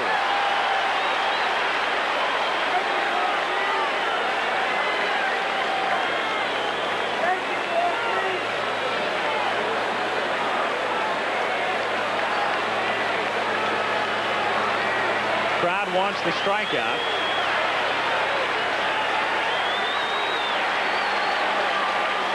And nearly got it as it's fouled away.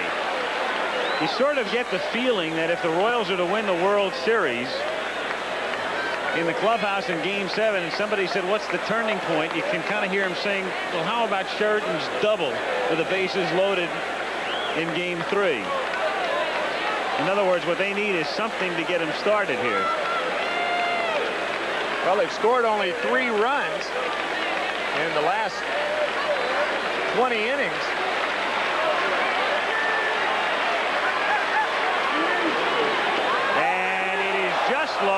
appeal at third, and no call there. He did not go around here. As you see, the hands come forward, the bat head stays back. 1 ball and 2 strikes to count. And that's low. 2-2 now. Bases loaded, 2 down. Wilson at third. Bret at second. And there's White.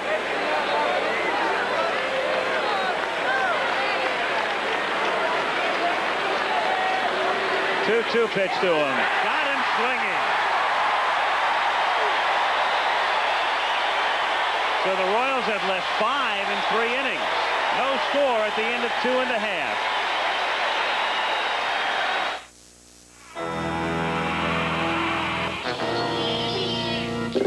This Halloween, don't just ask for a light beer. Bartender, please, give me a light. No, Bud Light. Bud Light. Because everything else is just a light. Now, how about if I tweet? Make this Halloween a Bud Light Fright Night. Look for this display with free poster and special mug offer at participating retailers. Me, I'm an accountant. Nowadays, when a businessman gets stuck in his car, he doesn't have to be just stuck in his car. He can be talking to a client or a prospective client or be in touch with his own office.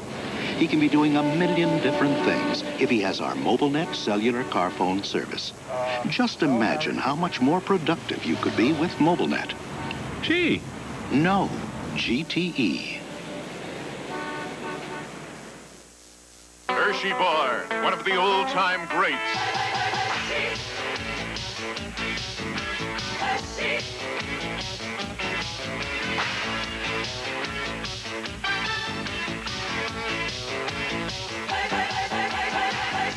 When you want pure milk chocolate with or without almonds, nothing but a Hershey bar will do.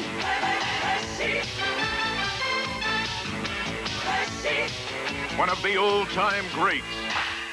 A sea of humanity. And yet one is all alone. The run of a lifetime. The New York City Marathon, live Sunday on ABC Sports.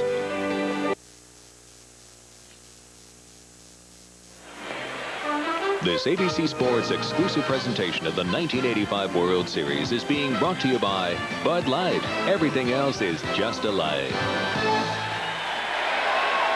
Al Michaels with Jim Palmer and Tim McCarver at Busch Stadium in St. Louis. No score in Game 3 of the World Series.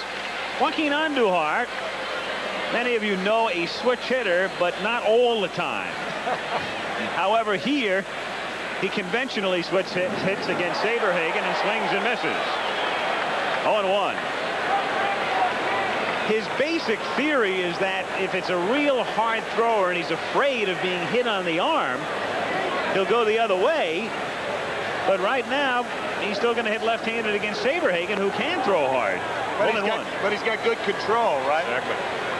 He looked at those stats. He saw 235 innings and only 37 walks or so, and he said, I think I'm going to go up there left-handed. A strike and the count 1-2. Well, hitting right and left-handed. He struck out 50 of 94 times this year. So he does not get put the bat on the ball too often. Down he goes. Once again, subscribing to the Reggie Jackson theory. Which is? Let's go for the downs. Go for the pump. He looked back at the umpire. You'll see players do that to ask if it was a strike. That pitch very high. He smiled. I had a feeling McKean said, are you kidding? 2 strikeouts for Saberhagen. And McGee the batter. Single, stole second, and it was thrown out at third in the first inning. Good fastball. As you can see how late he swung. 0-1. Talking to one of the coaches, Red Shandish, for the Cardinals, and I asked him about Willie McGee, and he said, here's a guy that thinks space ball 100% of the time. And then you read a comment like what McGee said. He said, here's a guy that hit 353, led the league in hitting, triples with 18. He said, I don't think of myself as being above other players, because if I do, I'll never get any better. How good can he get?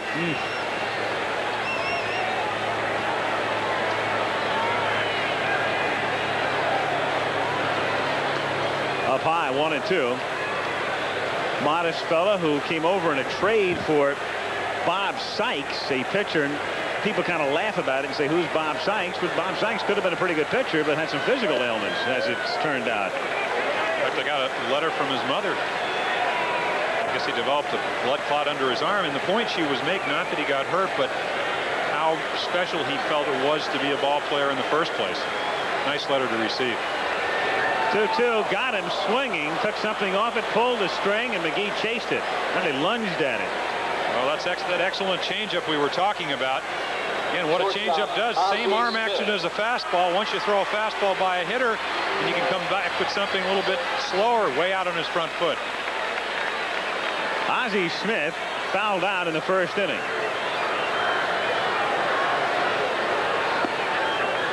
Strike, 0-1. Talk about being out on your front foot. You can be out on your front foot if your hands are back. If you bring the hands forward, all your power is spent. That's what happened to McGee on that at bat.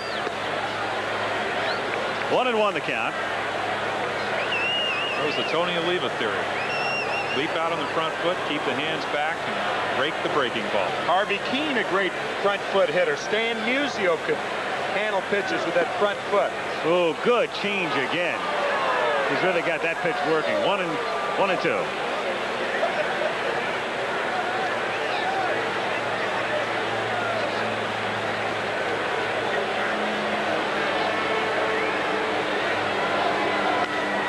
Grounded to Bret.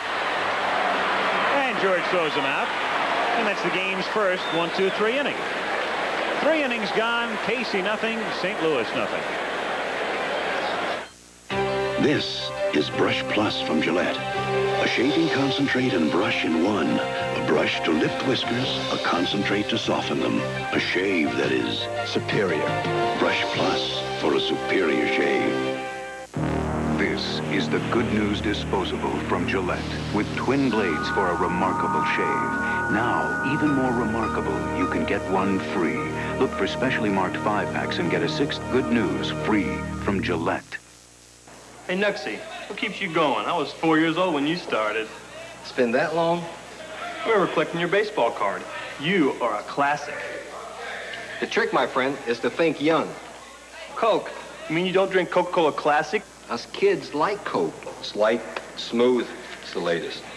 Kids? You still wear long johns. Yeah, but they're the latest in long johns. Coke and Coca-Cola Classic, America's real choice. That's me, in front on the left. Some things change. Some things don't. Like my brokerage firm all these years, E.F. Hutton. Today they've got 0 coupon municipal bonds. They grow at a fixed rate, so you know exactly what you'll get when you need it. Tax-free. They call them 0 coupons. But it's the same sound advice Hutton has always given me and my family. And while some things change, some things don't. When E.F. Hutton talks, people listen. I'm Madeline Hayes, and this is David Addison. And we're not on this week, so ABC can present the World Series. I love baseball. Really? Really? Grace, that is 3 times fast. There's a hot shot, hit to left. We'll be on next week, same time, same channel. Come on, say David. it. Come on, say it. There's a hot shot, hit to left. You'll love it. There's a hot shot, hit to left. Come on, say it. Moonlighting, the perfect romantic comedy, followed by Robert Urich, the man the New York Times calls the perfect television star, in Spencer for Hire. All starting at 9, 8 Central next Tuesday. Cards in 5. A reminder there, the New York City Marathon comes your way this Sunday morning. Those are AM times. 10:30 Eastern time it begins. Greta Bites, Orlando, Pizzolato, and others this Sunday. 4th inning with Sundberg to lead things off. He singled his last trip, and then Balboni and Biancalana facing Andujar.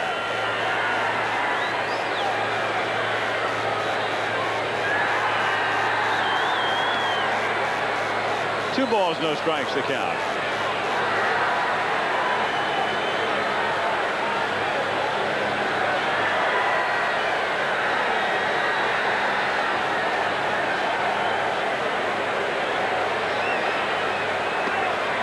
And now 3-0. He's walked 2, one of those an intentional walk to Bret.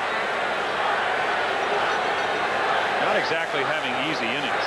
A lot of 3-2 counts, bases loaded situation. Well, keep in mind that Herzog had actually lifted Andujar from the rotation in the playoffs, and the reason he did get the start in that 6th game was Cox's elbow problem. Strike, and the count 3-2.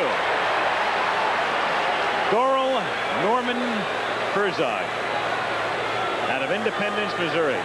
I think he was grimacing because he must have heard me say Doral. Don't call him that. And Sundberg is aboard. So Andujar living on the edge again. Got out of the 1st inning on a fortuitous double play bouncer to the bag at 2nd.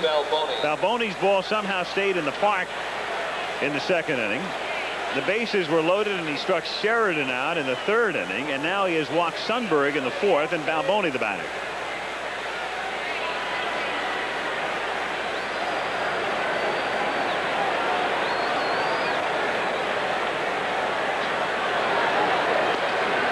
High for a ball.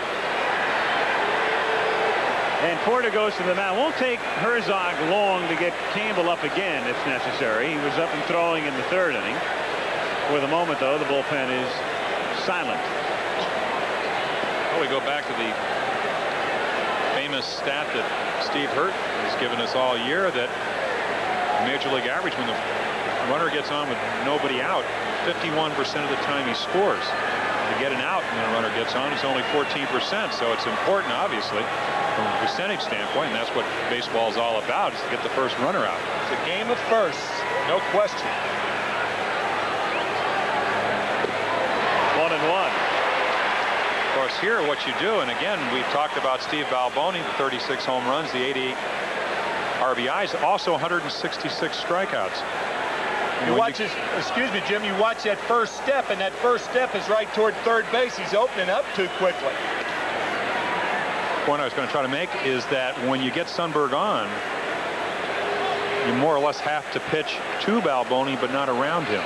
He has a tendency to expand the strike zone, swing a lot of balls. Here you have to throw him strikes. 1-2 the count. Sundberg at first base, held on by Clark. Joaquin Andujar started his career in the Cincinnati chain and had some decent years at Houston, but his best years right here.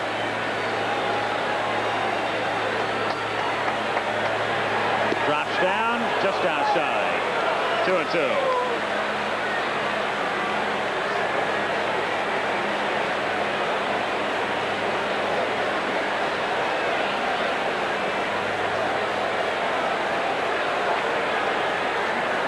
The 32-year-old Dominican with the 2-2 pitch.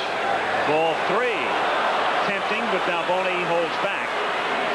Now you've got a below average runner at first base in terms of speed, and a guy who strikes out about every 15 minutes. So you will see Mr. Sundberg staying at first, most likely. You would think. There's aggression, and then there are other things. He is staying, and Balboni rips it to left field, but this one is going to be caught. And Balboni has twice put it into the glove of Landrum. And Steve, who's been slumping, makes solid contact twice tonight, and he's 0 for 2. Two fat sliders right here. The first one, a fat slider to the wall, and this one, a fat slider right where the fat part of the bat coincidentally lies. Jim Palmer, you didn't throw too many pitches like that, did you? Well, sometimes I did, and they usually got hit hard, just like that. But if we go back to the point we're trying to make, is that you make a pitch early in the game and the guy hits it hard with a breaking ball, why do you come back and throw him another one? Again, we talk about just making the right pitch at the right time. Biancalana hits a high chopper, and nobody covers first base. So that's a break for Kansas City when a 188 hitter hits an infield chopper. Clark was coming over to try to come up with the ball. Jack, remember, has been a right fielder almost his entire career. So this is a new position for him, and you can see it right here. Andujar looking, and nobody is there. nothing left to do in a situation like that. Andjuar, fortunate for the Cardinals and Andujar, he did not throw the ball. But I think the inexperience of Jack Clark playing first base, even though he had a situation where he's played 1 year there, but still, that's not a lot of experience. Right. Also, that's turf ball. I doubt if he'd thrown him out anyway. Probably not. But of course, when you have everybody meeting at the ball, you'll never know. It's really tough.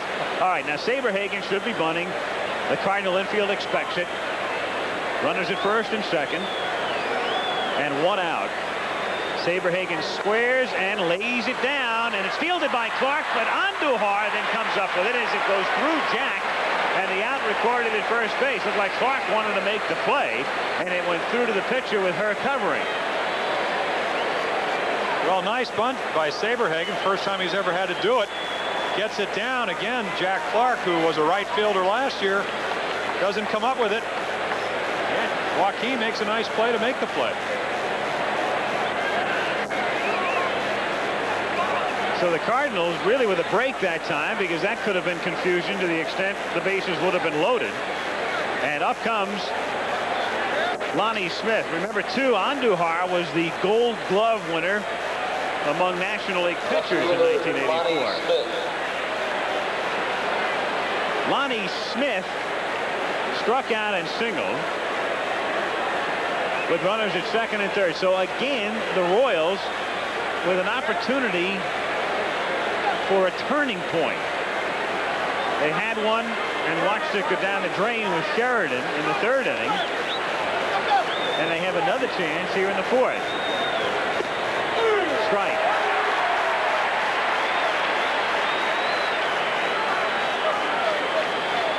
No runs, 6 hits for KC, and no runs, 2 hits for the Cardinals. Pitch right there, Tim, kind of illustrated your point. Lonnie Smith, a fastball hitter. What does Andujar do? Comes right after him with a fastball. Now he can go with a breaking ball if he cares to. And he misses away.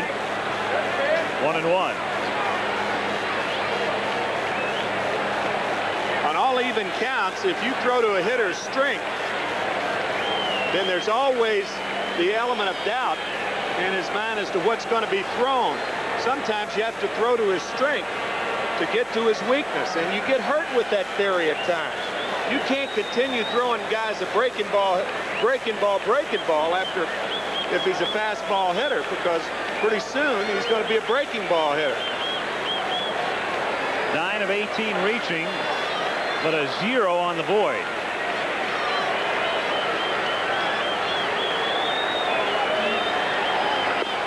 Inside, ball 2.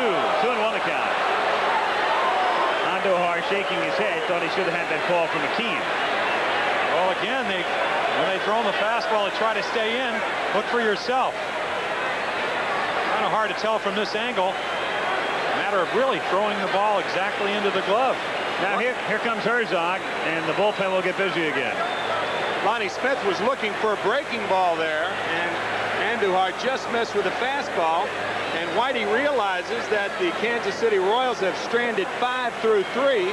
They have 2 runners on here, but they're different types of low-scoring games, huh? Now Horton will join Campbell, so the lefty and the righty both throwing. Of course, I played for one of the managers, Earl Weaver, that was to me a master of doing what I think Whitey is doing. He is not happy with the game that Jim McKeon is calling behind home plate. Sometimes a manager will go out to the mound, stay there long enough until the umpire comes out, and then tell him what he thinks about his umpiring. There were some questionable pitches on Sundberg that Andujar thought were strikes, and I think he feels right there the last pitch to Lonnie Smith was a strike. That's what he's telling him right there. Absolutely. Absolutely. Because if you come out to argue a ball and strike call, it's an automatic ejection. Right. Well, there's several ways of doing it, well, and exactly. that was just one. You get the ump to come to the mound, and you talk out of the side of your mouth like that, you do get the point across. So with Horton and Campbell throwing behind Andujar, 2 balls and 1 strike to count. Lonnie Smith, who is 1 for 2 and 4 for 9 in the series. And that's high. And on deck with the count 3-1 is Willie Wilson. say to yourself, why is he throwing all these pitches? Why is he going 3-2? When you're a pitcher and you don't get any runs, I think you got to pitch a shutout. Got to make the perfect pitch. Fouled away. Down full. 3-2. I'm sure that's what the Royals pitchers have been thinking. They have only gotten 3 runs in the last 21 innings as support. But sometimes it works the other way, and it has on Joaquin Andjuar here tonight. But it's still a scoreless ball game. But the Royals have been threatening in every inning, and this inning no exception. Cute little incident right there. How often do you see the runner throw the ball back? Biancalana flipping it back to Andujar. You know he didn't put a cut on it.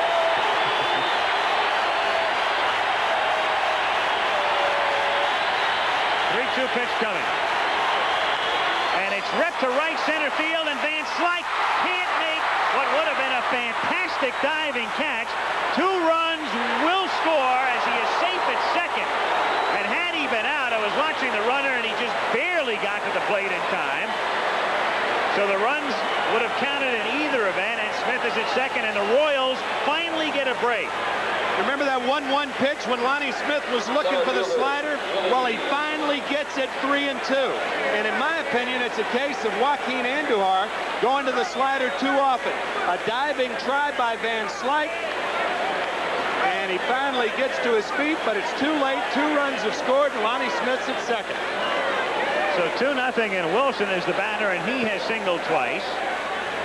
And he hits it in the air to left field, where Landrum will make the catch. But you do get the feeling if Van Slyke had made that catch, the Royals would start packing their suitcases right now. They finally get a break. At the end of 3 1/2, Royals 2, Cards nothing.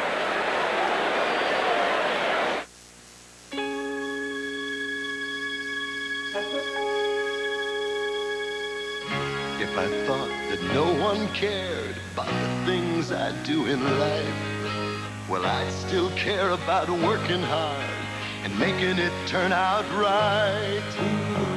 Made in America, that means a lot to me. Oh, I believe in America and American quality. Here's to you, America, my best I give to you. Busch is the same personal commitment to quality that has kept our family of beers the finest in the world for over 100 years. Here's to you, America, my best I give to you. Somebody still cares about quality. Anheuser-Busch.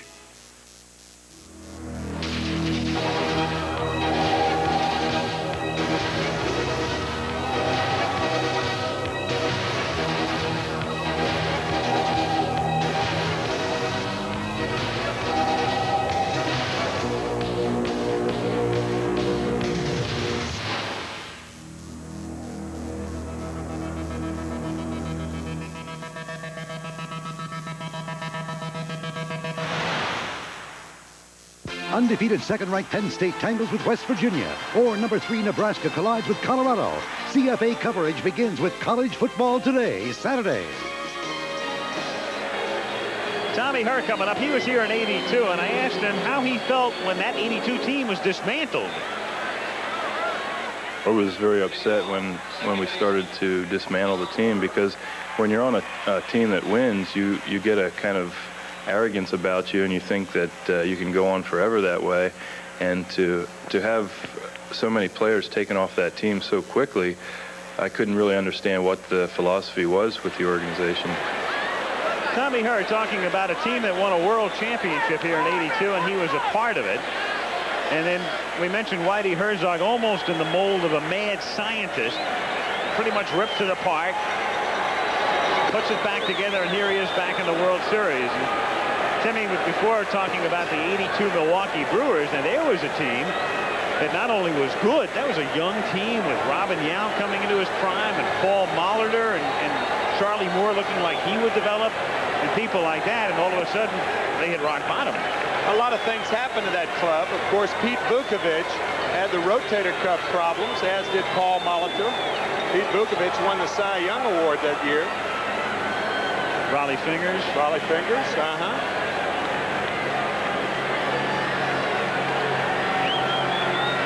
2-1. Change missing. 3-1 the count. I think something very important to note in this inning right now is if there is anything called momentum in baseball, it's when your team scores and as the pitcher you go out there and you try to shut out the other team and go right back out there and continue that momentum. So it's important for Saberhagen to... That's grounded to short, and Biancalana comes up throwing and gets him. 1 away. You know, too, Jim, it's important because, as we've stated, Kansas City has an 8-man pitching staff. Tomorrow night, Bud Black is on the mound against John Tudor. And Black, who had been in the bullpen, Dick Hauser telling us, will not be in the bullpen tonight under any circumstance. He also told us earlier he had hoped to have Charlie Lebrand available to maybe pitch to 1 or 2 left-handers if necessary, and then told us later that Lebrand would not be available. So he has his hands pretty tied tonight. That he does. Of course, if you look at Charlie Lebrand, as we talked about, he came back, pitched with only 3 days rest a couple of times. Must have thrown at least 140 pitches the other night. His arm could be a little bit tender. 0-1 to Clark. Saberhagen comes sidearm, a la Joaquin. 0-2. Well, again, deception. You give the hitter a little different angle. I never really like to do it because I felt, especially a guy like Saberhagen who makes outstanding pitches from up top, occasionally you'll deceive the hitter, but you won't get the ball in a good location. Does it again. Different pitch that time. First time was a fastball, and then he came back dropping down with a slider. We mentioned Gene Mock before in the last week of the season. He had a great remark about Saberhagen to Don Sutton. He said there is no way that this young man can be that young and know that much about pitching. And he's right. Yeah. And then there's Gooden. That's off the planet, though. 2-2 pitch is inside, and the count 3-2. Well, that's when you look at Gooden, you look at Saberhagen, that's when you start thinking about reincarnation. You know they've been on the earth somewhere else and have already pitched about 2,000 innings. Amen, brother. And it's strike 3. Good fastball. Clark balks about the call. 93 miles per hour on the gun. And Clark more than balking right now. Relatively heated. American League umpire Jim McKean. Well, I'll let you call this one. Sitting at home. 3-2. Looks like it's right on the outside corner. That's a strike. Little tail on the fastball. And what happens is hitters give up on a pitch like that. Little tail brings it back over the corner. 1-0. I asked Hauser before the game if they tell Saberhagen that a baby was born if Janine gave birth tonight. He said, well, if he's got a no-hitter going through 7 and you don't see him in the 8th, he knows. 1-1. Some things take priority, right?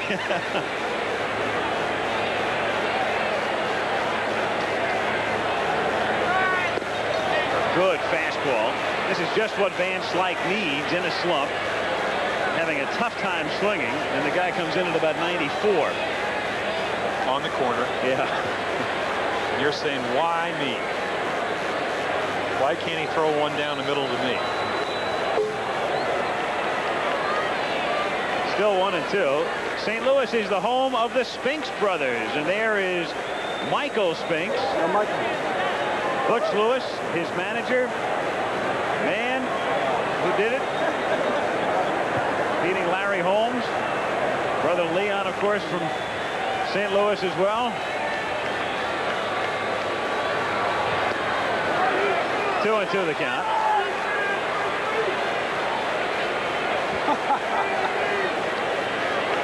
I always wanted to hit one of those when they threw them into the umpire and changed balls, but I never did.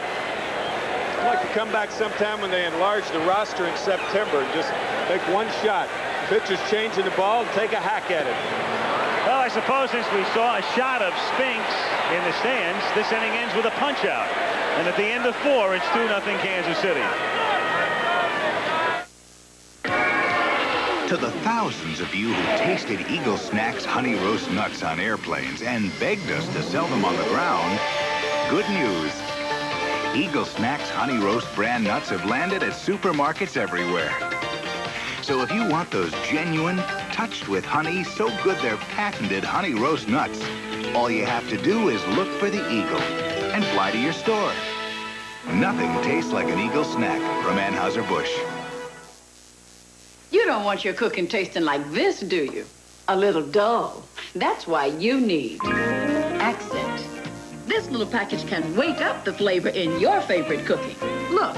Chicken, hamburgers, spaghetti sauce, vegetables, and salads. Accent enhances the natural flavor of your favorite food.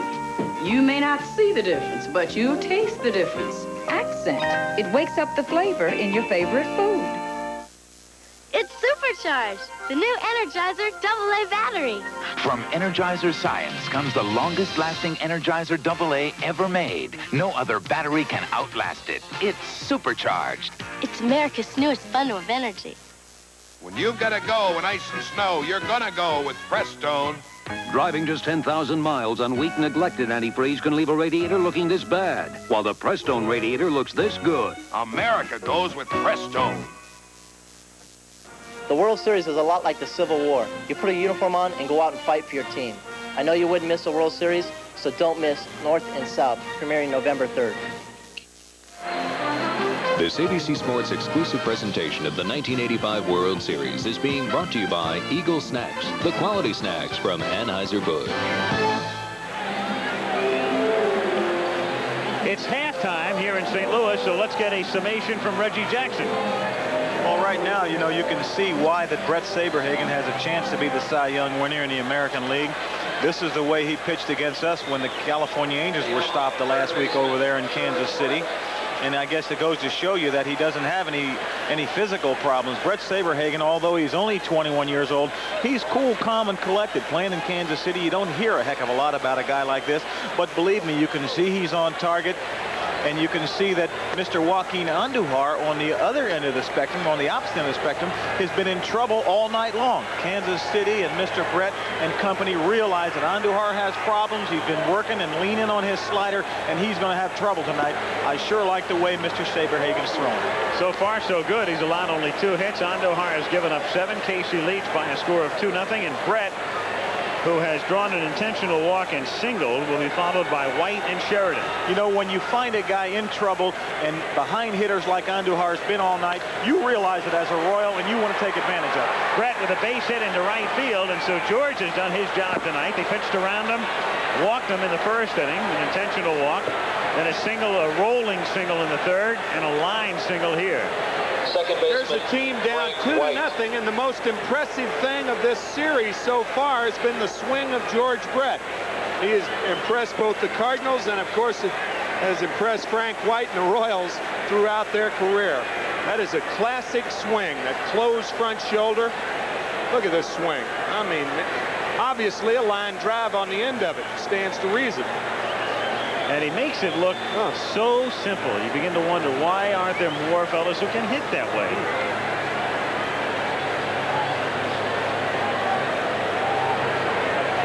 White is the batter. He hits a high drive to deep left field, and Landrum goes back, but watches this one go out of there.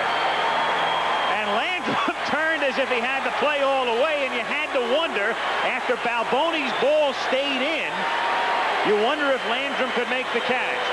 But that one was well back and out of here, and it's 4-0 Kansas City.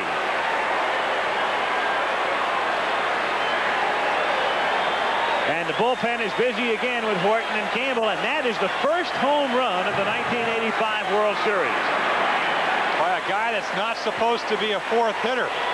This ball is smacked. Fastball in the middle of the plate. First time I've ever seen an outfielder fake on a home run. Yeah. Weird. A shortstop, a second baseman. Never an outfielder. Easy. The old rule of thumb, just watch the outfielder. Well, it looked like a routine catch, but it's a souvenir. We'll be back. Recently, a major airport needed a new runway. Mr. Mayor, is it true that landing fees will rise? They called Merrill Lynch. Everything's on the line, Phil. It'll take time. So I want you to check the options we laid out. We've got to crack this thing. It's not good enough for the investors, and it won't work for the city. Look at these projections. She's right. Everybody wins with that. Do a variable rate structure. More resources, better solutions. It's brilliant. Merrill Lynch people, a breed apart. A while ago, I made myself 3 promises. Never wear a tie, work for anyone, or be any place I didn't want to be. That's why I drive a Chevy S10 4x4. It lets me work, play, haul, go to dinner with Kim, or fishing with Sue. You know, if it doesn't fit in my Chevy S10, it doesn't fit in my life. Who's Kim? Fit an S10 pickup, maxi cab, or blazer in your life with low 8.8% financing. What's America's favorite do-it-yourself faucet? Peerless. It goes in fast. It's built to last. It's even warranted. It lasts a long, long time.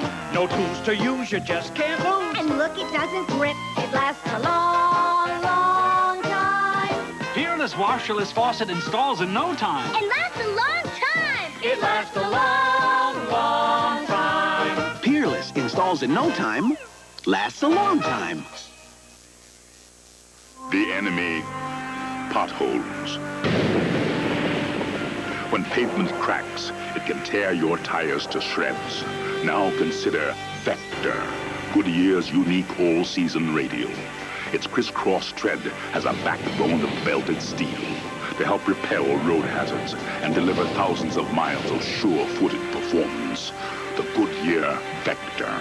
It simply performs like no other tire in the world. Pat Sheridan is the batter here in the 5th inning. Bill Campbell is the new pitcher as Andujar leaves after living on the precipice for 3 innings. Lonnie Smith's 2-run double in the 4th and White's booming homer here in the 5th, and Kansas City leads it by a score of 4-0. 0-2 pitch is drilled to right field, but hooking foul and back out of play. Take another look at White's home run. He had 22 during this regular year. Talk about somebody getting all of a ball way back in the tunnel, and Tito Landrum said, oh, mercy, that ball was there. Man. Grounded to Clark, and that one hit the seam, but Jack is able to make the play. So that's the first out here in the 5th inning. As you look at Campbell's numbers on the season, the Cardinal bullpen basically works this way. Campbell is the long man. Horton can be a long man, but he can also come back short to get a left-handed hitter. Worrell has become the main man. Lottie is like main man 1A, and Daly is for the left-handers. That's basically the way it works. This guy, 1 year 17-5 at Minnesota. Next year he goes to Boston, 31 saves. Hurt his elbow after that. Really has battled back to become an integral part of this Cardinal bullpen, used in this role. The team gets behind early, and it's a very valuable role. A guy like Sammy Stewart for years in Baltimore kept us in the pennant races. Come in early in the ballgame, down 3-4 runs, pitch 3-4 innings of shutout ball, a pinch hit for it. Give your team a chance to get back in the game. Frank White, the home run back at him. Lee May, the hitting coach. Frank thanking him for the advice. 2-1. In fact, now that I think about it, in the Royals clubhouse, when we were there about 3 hours before the game, White was with May for an extended conversation about what Frank should be doing. So that was more than perhaps just circumstance that we get a shot of the two of them seated in the dugout, and there they are. Grounded foul, still 2-2. Lee saying, of course, he listened to exactly what I told him. Frank White saying, who said I couldn't hit 4th?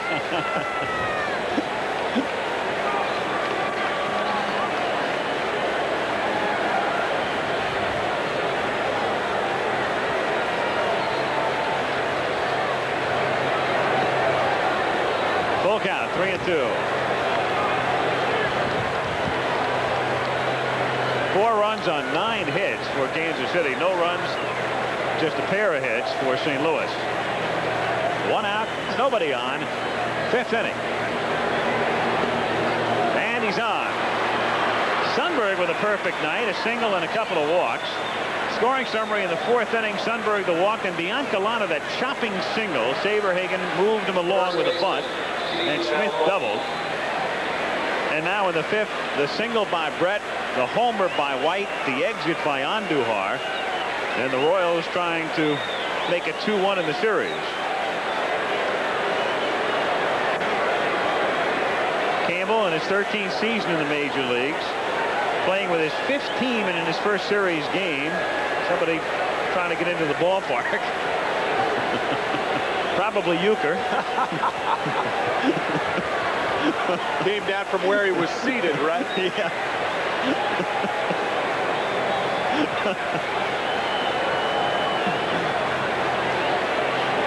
One out. 1-0 the count. Now I got to give Chuck Howard, our producer, credit for that line. Little birdie whispered that in the ear.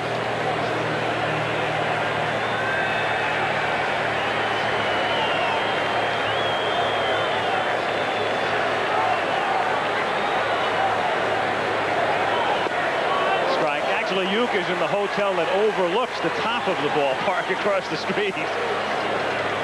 This park right downtown St. Louis, and there it is.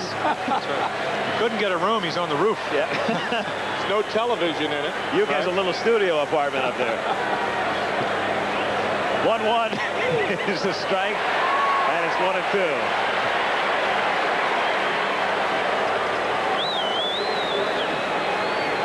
St. Louis on what's becoming a little chilly night. Breeze blowing around. They are expecting perhaps some moisture tomorrow. But we heard that all weekend in Kansas City, and it was dry. Gray but dry. Down goes Balboni. 2nd out. Johnny Singh used to say that pitching is the art of deceiving the hitter. And I can think of no other pitcher on either side that exemplifies that point more than Bill Campbell. All arms, legs, elbows, hands, feet. You don't know where the ball is. Looks like a big octopus coming at you. Yeah. Strike. 0-1. Actually, again, another guy that's close to 6'5", over 200 pounds. You think he'd be an overpowering pitcher. His best pitch is his changeup, which is what the pitch that Balboni struck out on. Threw much harder before he hurt his elbow, but he can be effective by changing speeds. He's done it. Biancalana takes outside. 1 ball, 1 strike. On Roland Medico Biancalana, out of the most laid-back county in the United States, Marin, home of the hot tub in Northern California. Biancalana about as straight as they come. The last Marinite to play in the World Series, though, was Bill Lee, who lived in Marin County, Mars. Do you live in Marin County? No, San Mateo. But you read about it. That could be a good spot for you, Palmer. Well, thank you, Al. 1-2 is outside on the count, 2-2.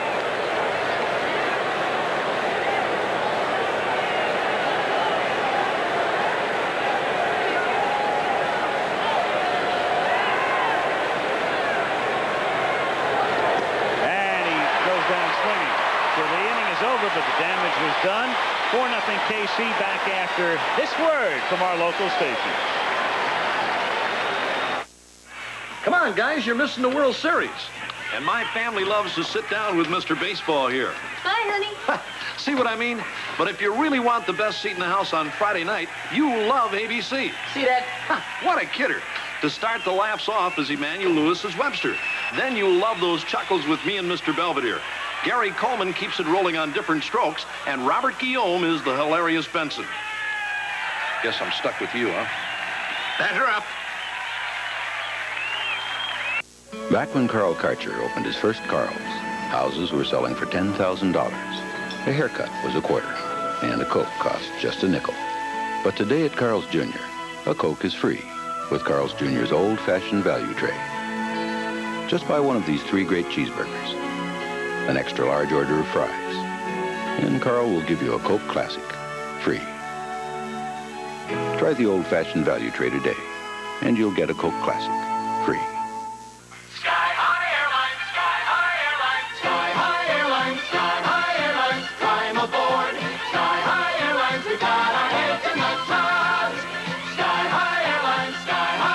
All airlines say they want your business. But when you finally buy a ticket, not all airlines act like it. At Alaska Airlines, we do more than promise good service. We go out of our way to deliver it. I'm Terry Murphy on Eyewitness News at 11. We'll have the latest on the progress of that whale in the Sacramento River, and Tommy Lasorda analyzes the World Series. That and more at 11. See you then. Tommy Lasorda series analysis after the movie. Well, here we are at Busch Stadium in St. Louis, all with the same tailor. McCarver, I told you we have a new rule, no more cigars in this booth. You've broken it. Palmer turning 40 the other day. Reggie will be there shortly. And what came into the booth, Reggie? Didn't we get some paraphernalia? We got some kisses. That's for, right. The big guy, Jimmy. Some candy kisses because you told the whole world I just turned 40. 40 pounds worth. That'll be good for your complexion. I don't eat chocolate. Bottom of the 5th inning as Pendleton takes a strike. And the count is 0-1. Matter of fact, today, Al, I ran into Bob Birdie, who writes for the Chicago Tribune, and he said, doesn't Al Michaels look a lot like Steve Stone? I said, they really do. And he said, the only difference is that Al Michaels never had a good year. Grounded to the right side, and it's White throwing him out, one away. Of course, I'm alluding to Steve Stone having won a Cy Young Award, and teammate of yours that year, back in 1980, right? 25 and 7. Catcher Harold Porter. Won the Cy Young, won the All-Star game. The way, well, that's what happens when your team is down 4-0. Nothing else to do, right? Self-amusement. Yeah. Yes, they haven't had much chance to practice here this year. Right. Porter takes low, ball 1. 1-0 the count. Kansas City leading by a score of 4-0.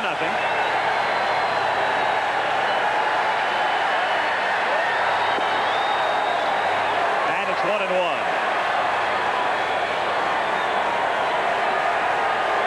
Bret Saberhagen, the pup at the age of 21,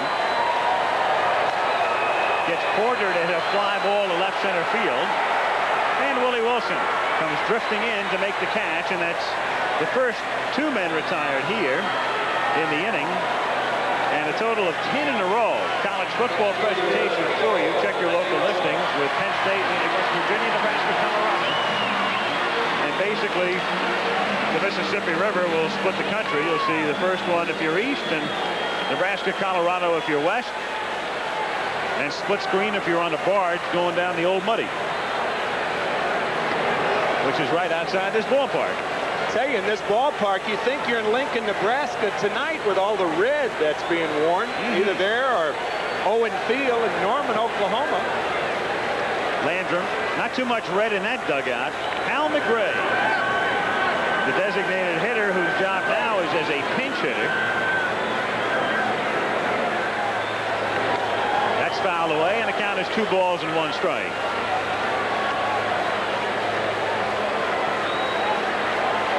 Tito Landrum, who will be playing for the rest of the series because, again, Coleman is out.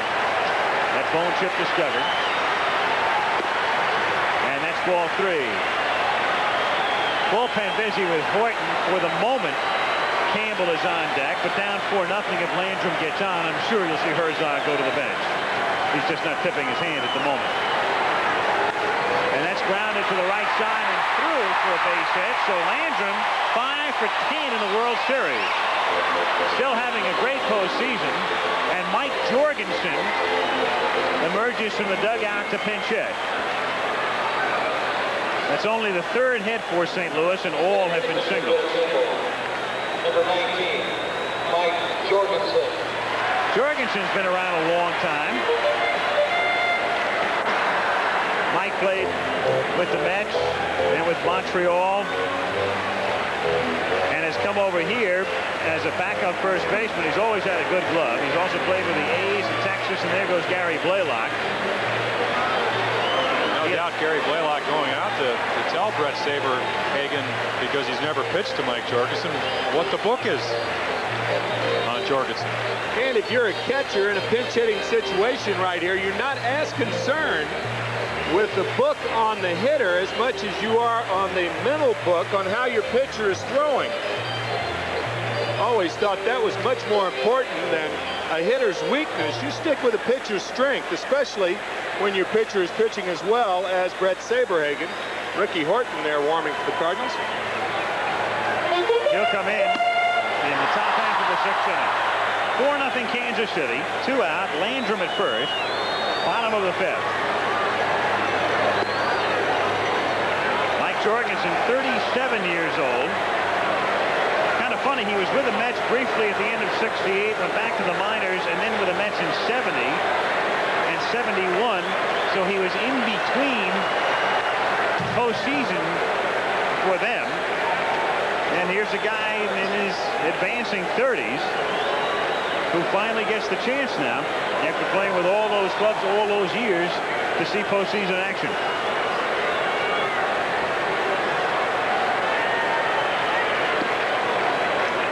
2-1. Oh, good defensive first baseman, and he's the guy that Whitey Herzog uses early in the ball game as a left-handed pinch hitter. Later in the game, you'd see Steve Braun done an outstanding job. About 113, 114 lifetime pinch hits. 2-2 the count. Another illustration of what you said, Tim. Saberhagen getting behind again has a good enough stuff, that 93-mile-per-hour fastball we've seen all night, to challenge the hitter. With a 4-run lead, again, the thing that's impressed me about Saberhagen all year is that he does not walk many batters. Got behind Tito Landrum, but made him hit the ball. Little squibber, fair ball. Sundberg has it, throws to Balboni, and 5 shutout innings turned in by Saberhagen. Mama's still expecting, and the Royals expecting a victory. They lead 4-0. IBM presents You Make the Call. With the runner on first and no out, the batter hits a pop-up to first. But look, the fielder intentionally drops the ball to try for a double play. Is the runner out? You make the call. If you're waiting to buy a personal computer, you may have questions about power, expandability, and dollars and cents. For the complete answer, take a close look at IBM. An IBM PC runs thousands of programs, expands easily, and prices are better than ever. So don't wait. Once you take the first step, the rest come easy. IBM personal computers. A fielder cannot intentionally drop a ball in an attempt to deceive the runner. If he does, the batter is out, but not the runner. If you said so, then you made the right call. Barbecues and cowboy shoes, guitars and high gear. Now you're talking country, now you're talking beer. Now you're talking good times, and Stroh's are spoken here. Stroh's, fire brewed for smooth, consistent taste. Now you're talking Stroh's, now you're talking beer. Now you're talking good times, and Stroh's are spoken here. Tonight on Nightline, GM's bold new experiment, the Saturn, is a gamble to reshape the U.S. auto industry. How the future of General Motors and millions of American jobs are at stake. Frank White's home run made it 4-0 in the 5th inning. White, the man hitting behind George Brett with the absence of the DH. Here's what George says about having White hit back of him. I have a lot of confidence in Frank White. Frank hit fourth on many occasions this year when Hal wasn't in the lineup due to an injury, and Frank and I have been teammates now for 12 years together. He just hit 22 home runs, a career high for him, so I have a lot of confidence in Frank White hitting behind me. So if I can lay off those pitches, I'm not going to swing at him. I'm going to give Frank a chance to drive me in. Nothing to dispel that confidence the way White's gone, not only tonight but the other night when he had 3 hits. And here's a strike taken by Saberhagen. 4-0 Kansas City in the top of the 6th inning. Saberhagen struck out, but then laid down a bunt. Turned out to be a key bunt. Set up the 2-run double by Smith. Rick Horton in the pitch.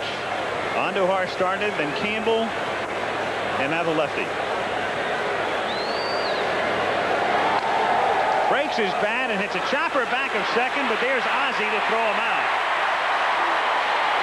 And still, as we pointed out the other night, since they went to the alternate DH in the World Series, only one hit by an American League pitcher, Tim Stoddard, in '79. One of the toughest athletic things to do is to run one way and throw back the other way, and Ozzie Smith does it as well as anybody. What a gymnast at shortstop. He is that.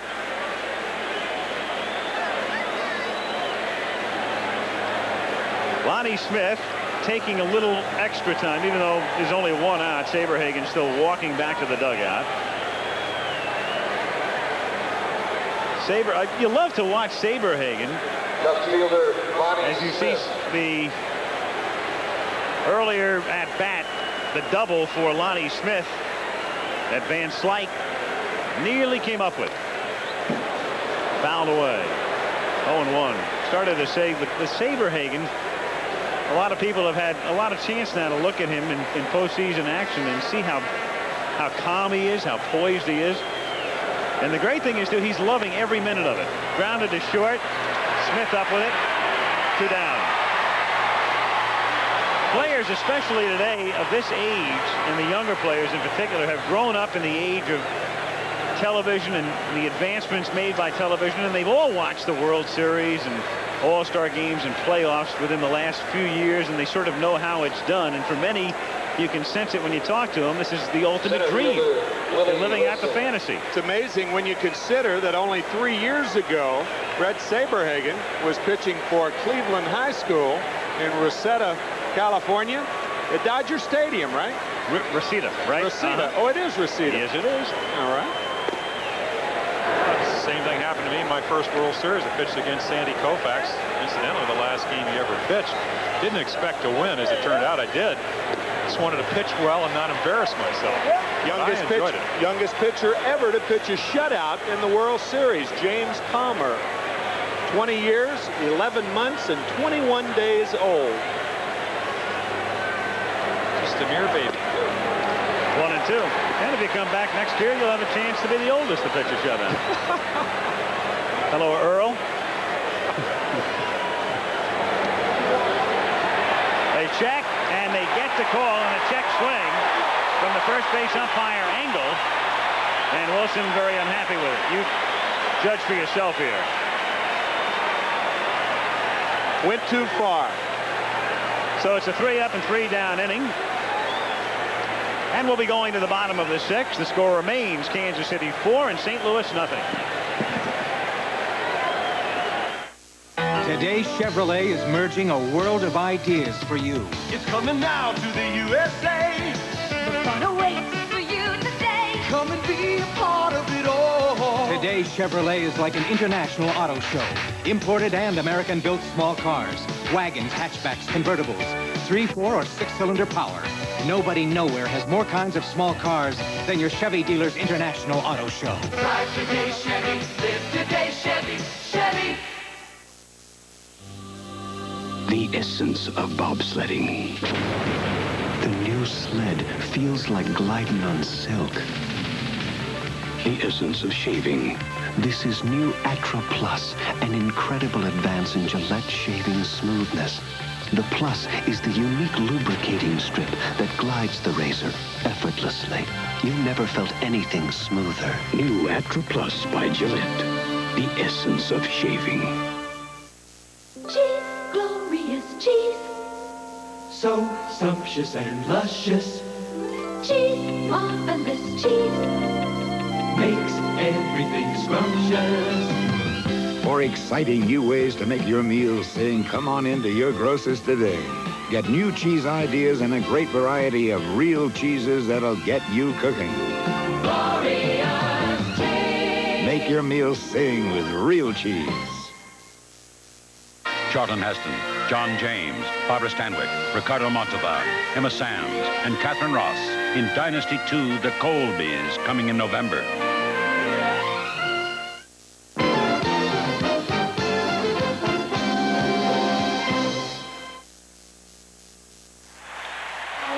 This ABC Sports exclusive presentation of the 1985 World Series is being brought to you by Stroh's and Stroh Light. Now you're talking good times, and Stroh's is spoken here. Willie McGee starting the bottom of the 6th inning by lining one foul, and the count is 0-1. McGee, Ozzie Smith, and Tommy Herr, the top of the order. McGee is single tonight in the 1st inning, stole 2nd, and then was thrown out on the back end of a double play when Clark struck out. 0-2.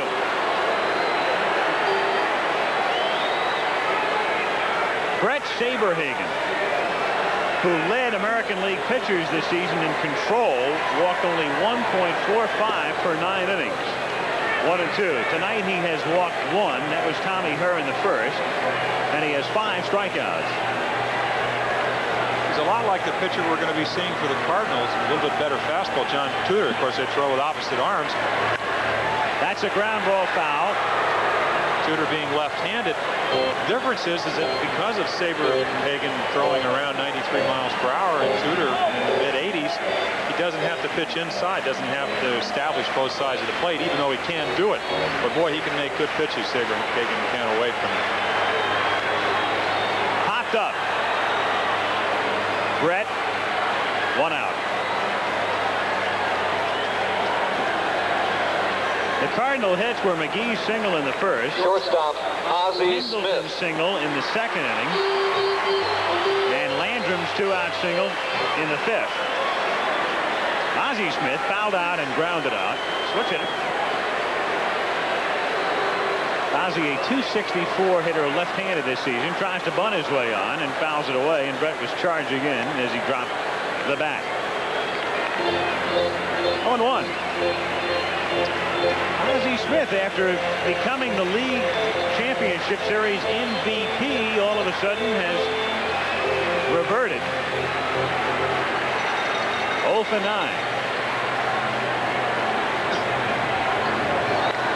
Line drive, base hit.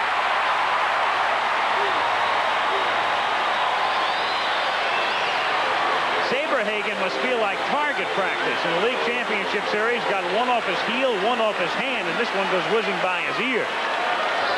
Oh, fire and duck. He's kidding him. There's a guy by the name of Storm Davis who pitches for the Orioles is known for that. He's got great ability and always keeps getting hit. I said, you must not be able to get out of the way. He said, not when they hit him that hard. But really, when you are concentrating on throwing a strike, a lot of times, especially with a 4-run lead, you want to throw a strike. You're not ready to field the ball. The optimal way to do it is to be on balance, but a lot of times you're not. Ozzie Smith at first base, 31 steals, but keep in mind the situation. It's the 6th inning. They're down 4-0. 20 years ago, there was no way you'd steal in a situation like that, but the game has changed for the better, in my opinion. Balboni, 20 years ago, would not even be holding Ozzie Smith on. 4 runs down in the bottom of the 6th, going under the theory that 1 run is no good. But these Cardinals will run any time. And Ozzie has to dive back. Of course, in this situation, I would think they'd rather have the first base hole, so they might try to give her the hole and wait for Clark to come up with a couple of guys on. Foul ball. Point well made. Whenever, if you're pitching, you do not take for granted that Ozzie Smith is staying at first base. That's right. And the reason I think the game has changed for the better is this is the Cardinals' attack. They're a running team. So if they're down 4 runs, they can't depend on the long ball to bring them back. So they have to continue to play their type of game, which is based on the stolen base. 314 on the year. 0-2 pitch is drifting to right field for a base hit. And Smith will stop at second. And the only aberration in their lineup to that running game is coming up right now. And that's Jack Clark, who can make it 4-3 in a hurry.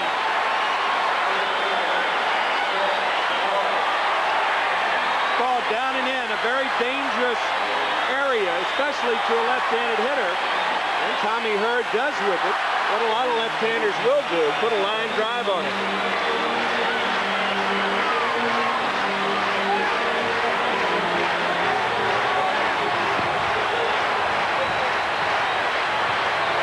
Clark looks at the strike. Jack has struck out twice tonight. Once looking.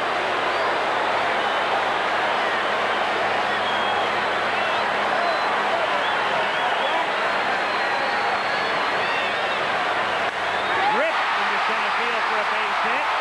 Smith is being waved in, and Wilson will make sure her stops at second.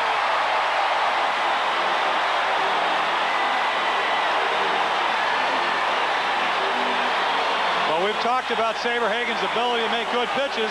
This one's right down the middle. You do that to a dead fastball hitter, there's the result.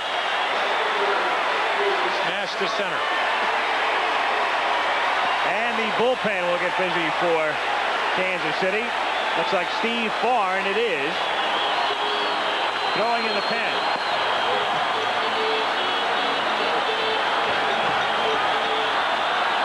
Andy Van Slyke, who is in a slump. So you could say he is due. He has grounded out and struck out. And fouls it away at the plate. And he's really barking at himself and angry. Probably got a pitch he thought he could hit, but he's just in one of those funks right now where he can't break out of it. Well, that sometimes is the definition of a slump. When you get the pitch that you can handle, you don't.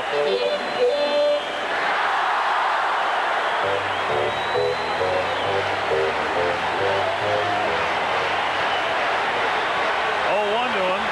That's another strike on the inside corner, and now he's angry about the call. I think he's a little bit concerned about the height of the pitch. The ball is obviously, it comes back and runs back over the plate. Again, the American League strike zone, even though it's come down, it's still just a shade higher than the National, in my opinion. Still 0-2. 4-1 Kansas City with Tommy Herr, the runner at second base, and Jack Clark at first, and 1 out. And it's Joe Beckwith joining Farr. Beckwith hasn't pitched since the regular season.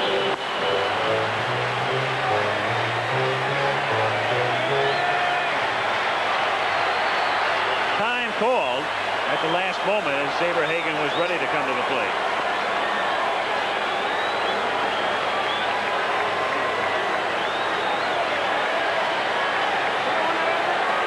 Van Slyke, a .259 hitter during the regular year. Change up, a half swing looper to center. Wilson with good speed makes the catch. White ran all the way out, but the ball hung. And when you deal with center fielders who can run, well, there's the prime example. Not only out who can run, but guys who position themselves to get the clunkers. And Willie Wilson plays shallow. Jim Palmer's ex-teammate Paul Blair played shallow. And when you play a shallow center field and have no fear of balls being hit over your head and have the speed to track them down when they are hit over your head, you don't get burned on clunkers in front of you. Good play by Wilson. That's why I think as Blaylock visits the mound, most managers want their center fielder to play shallow. A lot of center fielders just don't feel comfortable there. Well, a lot of managers don't feel comfortable. I know that the worst thing that Earl Weaver ever wanted to happen, and it maybe happened to Paul Blair 2 or 3 times a year, was have a ball hit over your outfielder's head. Put the man in scoring position. Saberhagen has thrown 96 pitches. Number 97 will be thrown right now to Terry Pendleton. Switch hitter. Wilson again very shallow in center field. And Pendleton pops it foul, and that one just back out of play.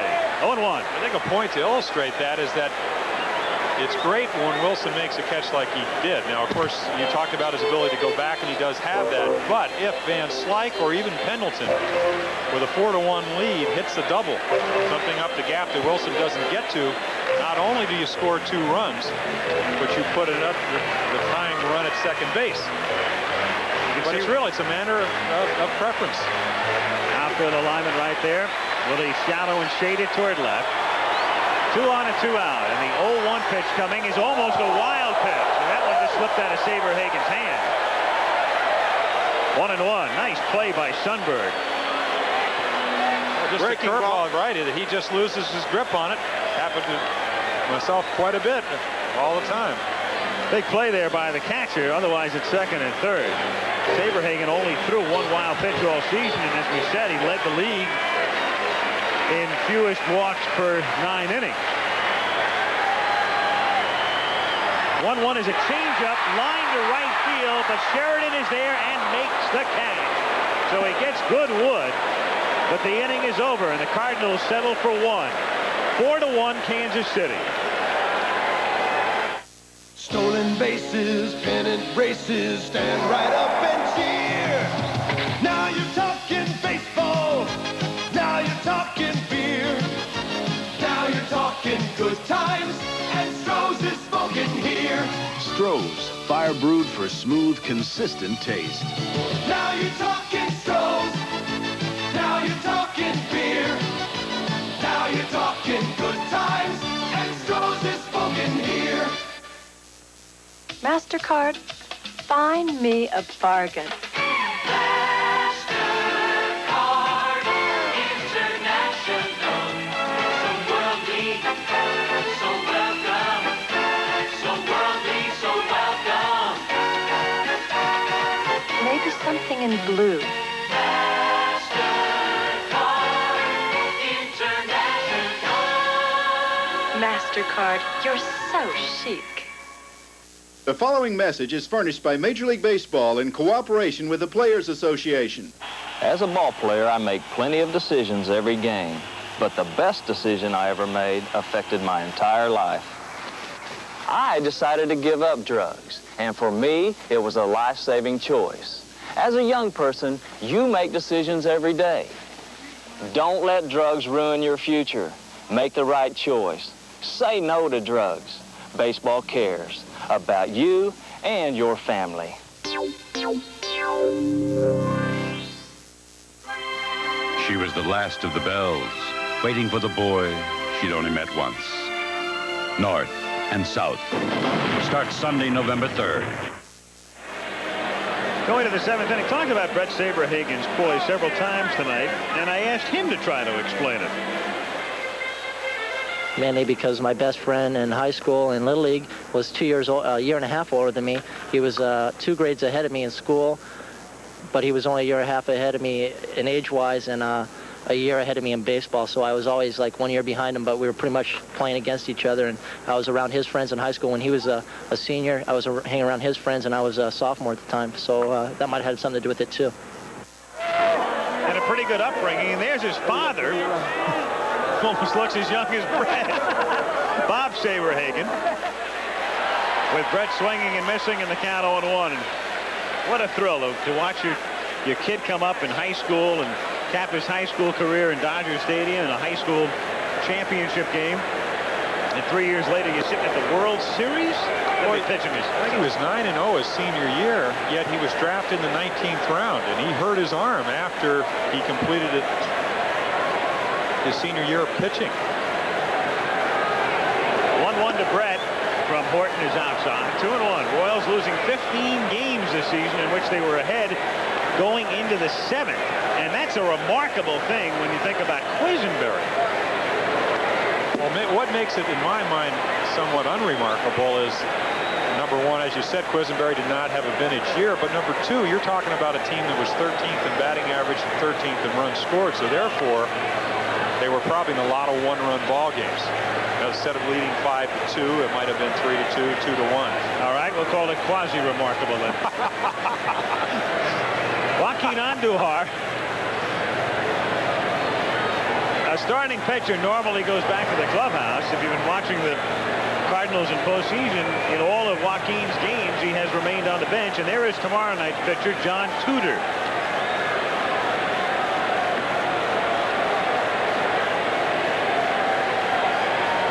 Andujar may have remained in the dugout to ask Herzog about those trade rumors again. Bret rips one down the line and right, and it is a foul ball.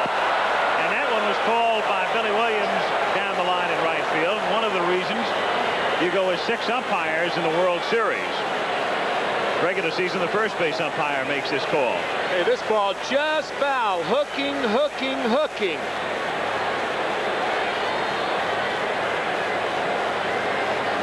Oh, baby. That that was close. Bret with a perfect night, an intentional walk, 2 singles. His single in the 5th inning preceded White's home run. Can you imagine if George Brett was John McEnroe? And he just on that call, yeah.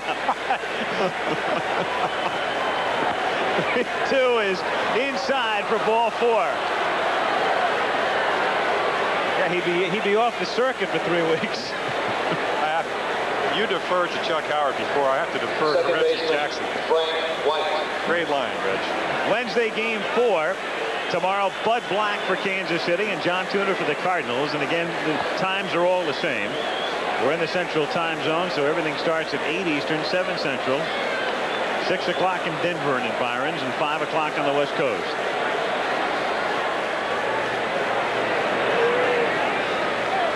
White hitting this 5th inning home run.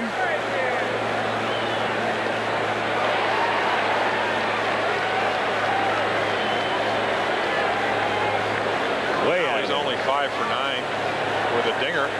Nothing wrong with that for a 4th place hitter. Tell you, that was a home run in caps. He got all of that one. Frank White doesn't weigh but 170 pounds, and he got every pound into that ball that he hit the last time up. 0-1 the count. Bret at first base. 4-1 Kansas City in the 7th inning. Oh, he almost got caught going the other way. And a balk is called. Bob Engel calling a balk on Ricky Horton. Well, Ricky Horton doesn't agree. He has one of the best moves for a left-hander in the National League. Of course, Bob Engel has seen that move many times, no doubt. And the rule says if you come behind the pitching rubber with your right leg, you have to go home. So what the pitcher tries to do is kind of hang his leg and right on the rubber. Obviously, he must have come behind the rubber and then went to first, thus a balk, at least in the mind of Bob Engel, and that's what counts. 1 ball, 1 strike. Bret at second base and nobody out. 4-1 Kansas City. 7th inning. Got fooled, tried to check his swing and couldn't. 1-2. Frank wanted to hold up, but the bat carried his body around. Almost completely around. It'd be interesting to see, even when you're leading 4-1, nobody out, man on second, you'd like to advance the runner. You'd like to get him to third base with only 1 out. So with 2 strikes, sometimes you cannot manipulate the bat as much as you'd like. Of course, you do have a left-handed hitter who is 0 for 13 with runners in scoring position on deck. That's drilled into the left field corner, hooking, and it is a fair ball, and bouncing away from Landrum, and White has a double, and he really is playing the part of a number 4 hitter as Bret comes in to score.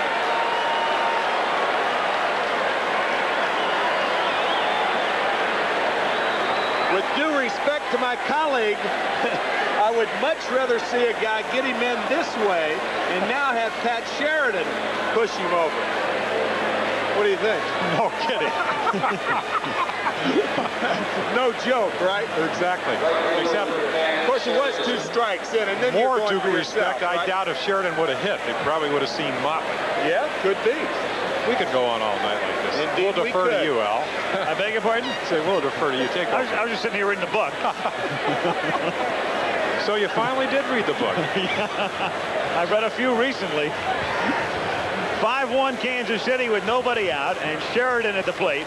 Horton throwing, and Sheridan bunting foul, and the count 0-1. In the bullpen, activity now again for the Cardinals, with Ken Daly throwing, the left-hander.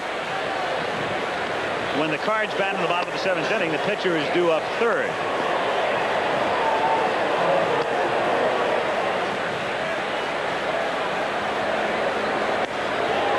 Little soft bouncer to short. Ozzie Smith throws him out. And And White remains at second base. So White at second with one away now. And Jim Sundberg is the batter. Perfect night for Sundberg with a single and 2 walks. Came in to score on Lonnie Smith's double. Kansas City, after threatening in the first 3 innings, got 2 in the 4th on Smith's double, 2 in the 5th on White's homer. Cardinals rallied in the bottom of the 6th and scored a run on singles by Smith, Herr, and Clark. And the Royals have answered again in the 7th on the walk to Bret, the balk, and White's double.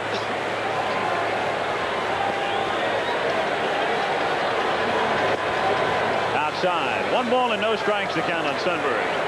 And also, that was a big balk committed by Ricky Horton, because George Brett probably does not score if he's on first base, because White hit that ball too sharply.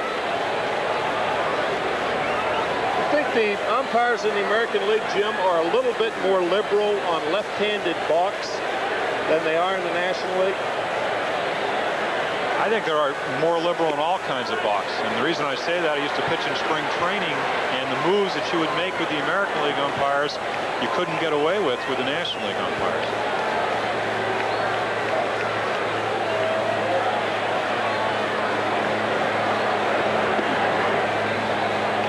Two and 1 the count on Sundberg.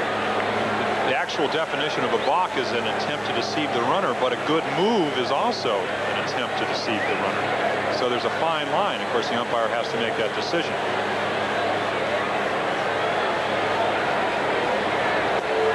Now it's 3 and 1 with Balboni waiting on deck.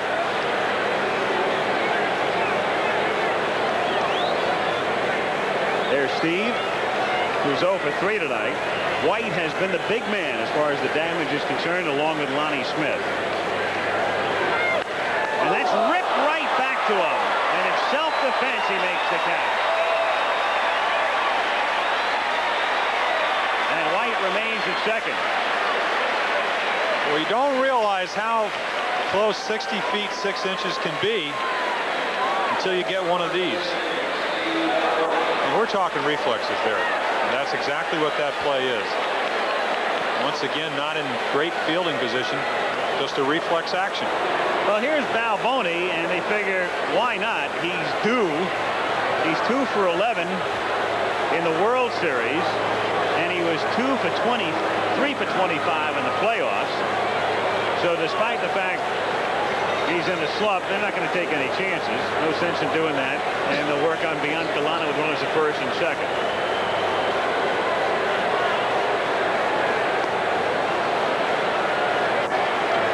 Biancalana has fly to left, singled, and struck out.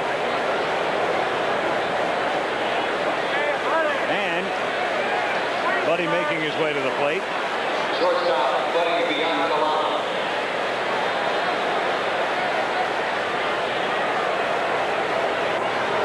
So White is at second and Balboni is at first. 2 down, 5-1 Kansas City. And he rips it into right field for a base hit. Ferraro is waving right in. The throw is not there, and the runners advance, and it's now 6-1. So Biancalana, a 188 hitter, who drove in 6 runs all season. Granted, he played only about half the time, picks up an RBI here. As a matter of fact, Biancalana is one of 4 major leaguers with more errors than RBIs. He committed 10 errors on the season. Coincidentally, his teammate, Onyx Concepcion, is another one. He committed 21 errors and drove in 20 runs. But a big hit for Buddy Biancalana right here. The throw up the line a bit. And the Royals are certainly taking control of this ball game. They lead 6-1, and with Saberhagen at the plate, Ferraro left no doubt. The third base coach, he was sending him all the way, knowing the situation. It looked like Van Slyke could throw him out. And I think about Mike Ferraro every time I see him wave a runner, and I keep thinking about that Royals-Yankees playoff in 1980 when he was a Yankee coach under Hauser, and he sent Willie Randolph in a key spot, and there is Mike, the former manager of the Indians. And he got himself, in essence, fired that night, along with Hauser. Not that that one thing did it, but if you recall Steinbrenner's reaction He sort of threw his hands up and then down and walked out of the ballpark, or at least back out of his seat.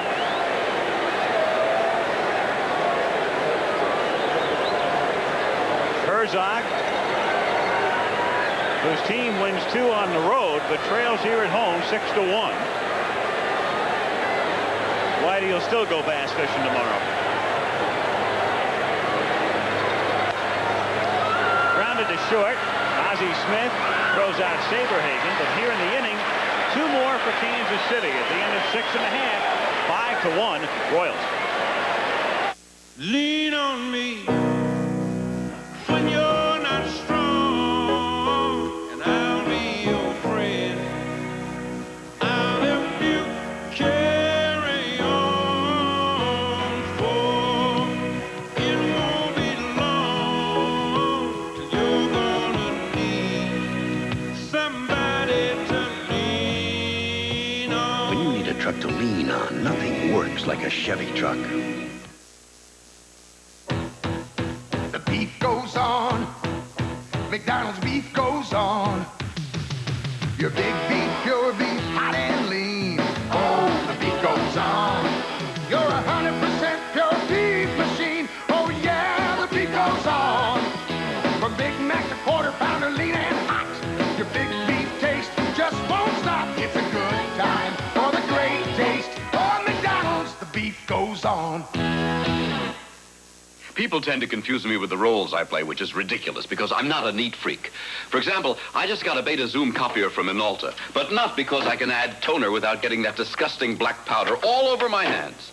No, I got a Minolta Beta Zoom because it takes this mess of different size originals and gives back copies in one neat size automatically. But that doesn't make me a neat freak. Of course, I'm not a slob either, like The Beta Zoom copiers, only from the mind of Minolta.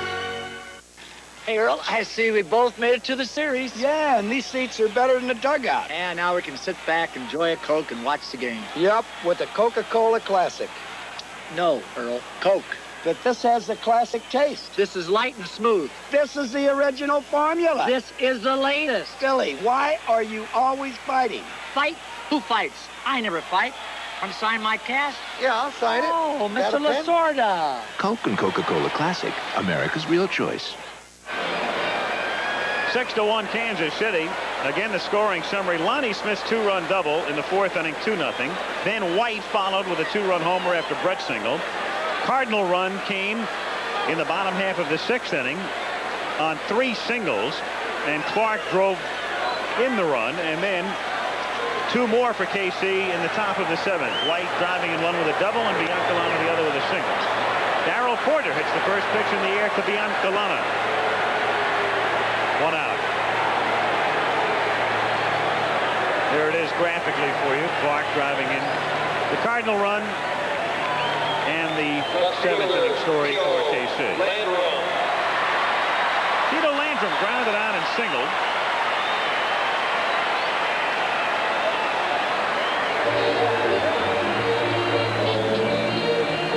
Tito not only extremely bright and articulate, and down he goes on a breaking pitch, but incredibly polite, listening to him in the press conference the other day, and not condescendingly polite as you watch the pitch again, which is not a knockdown by any stretch of the imagination, just a breaking ball that got away.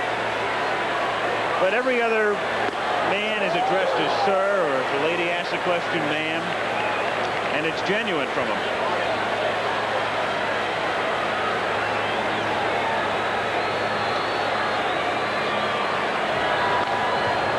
One and two. Steve Braun has come out on deck to bat for Horton. We saw Daly in the pen, so he's already ready. He's back in the dugout. 1-2 the count.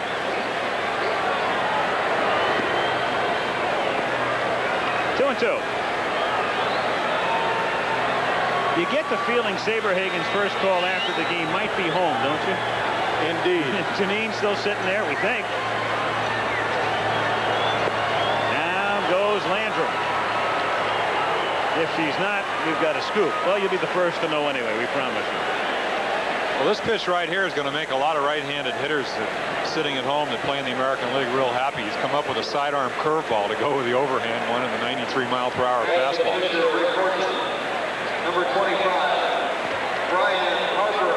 Brian Harper now, instead of Braun, will come up to hit. That is the Cardinal Hall of Fame. That's a live shot in the Cardinal Hall of Fame, which is in Busch Stadium. The championship trophies, we told you the other night that they had won 9 world championships, and that happens to be the 1982 trophy. And they're 9, second only to the Yankees 22. Marvelous tradition here. Brian Harper, the batter. Braun was out on deck. You get the feeling if Landrum had gotten on, they might have gone to Braun, but with nobody on base, he's going to save Braun for later. And opts for the right-hand batter, who hits it down the line in right field and foul. 0-1. 2 out and the base is empty. 6-1 Kansas City. Busch Stadium, a sea of red.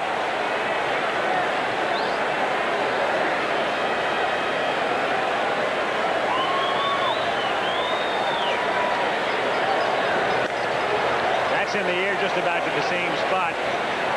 Cardinals here. Well, when you talk about the Cardinals in St. Louis, you have to specify Busch Stadium, the home of the baseball Cardinals and the football Cardinals. And people around here really don't go around saying the baseball Cardinals and the football Cardinals. If you want to talk about the baseball team, they're normally known as the Redbirds. And if you want to talk about the football team, you call them the Big Red. Litter on the warning track, creating this delay. Willie Wilson does some house cleaning. Excuse me, Al, you saw the trophies in the Hall of Fame room. One of those were from the 1967 series. And in that 67 series, Cardinals against the Red Sox, in Game 6, Red Schoendienst, the manager of the Cardinals, sent someone up to the clubhouse to get Alex Johnson, who was supposed to be the pinch hitter. Well, it was a blowout game. Red Sox over the Cardinals 8-2. Well, Alex was munching on a Dagwood sandwich with mayonnaise coming down both lanes. So Red said, well, Alex will forego that. He didn't say forego, but he said, Phil Gagliano, get a bat. So it happens even in the series. We know what happens during the regular season, because I saw Tommy Davis hit a number of times with mustard on his mouth. And usually get a hit. That's grounded down to White, and Saberhagen, after a rough 6th, has things in gear in the 7th. Still 6-1 back at Busch Stadium after this from our local stations. Sunday.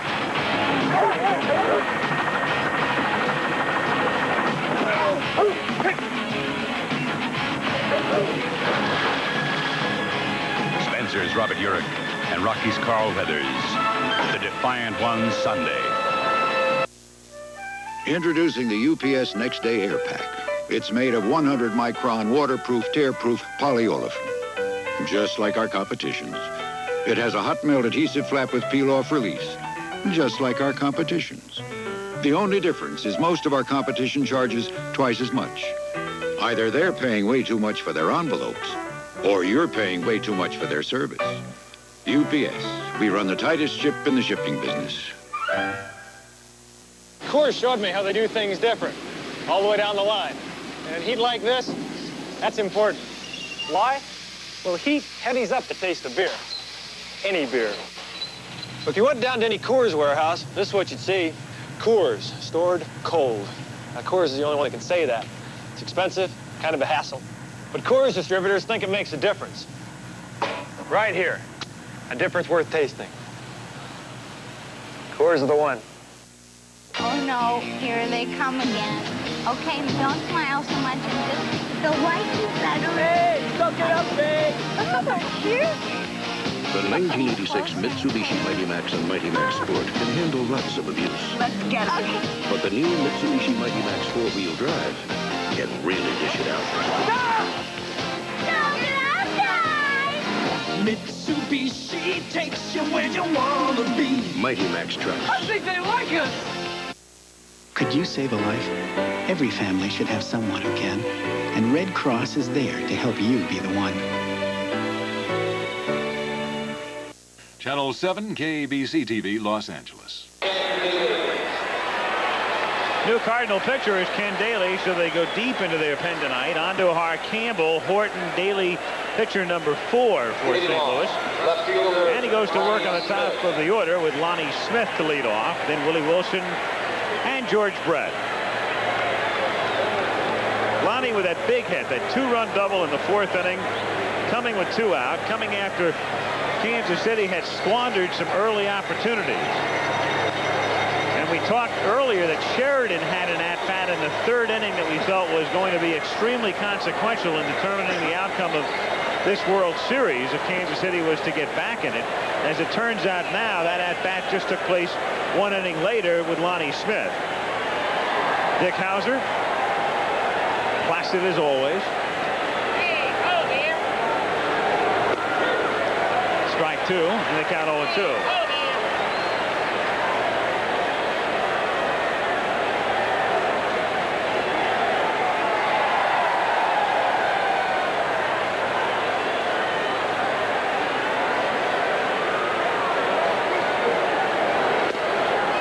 Ball and 2 strikes to count. It seemed after the second game when everybody was second-guessing Dick Hauser, I liked his definition of second-guessing. He says, I call it criticism. But he said, that's my job. That's my job as a manager. And when I get tired of taking criticism and second-guessing, then he said, I guess I'll go on to some other kind of endeavor. Can you imagine after the other night, I mean, just think about it, put yourself in that position. Answering that question, how many times has he answered in the last 48 hours? With Liebrand and Quisenberry, over and over and over and over.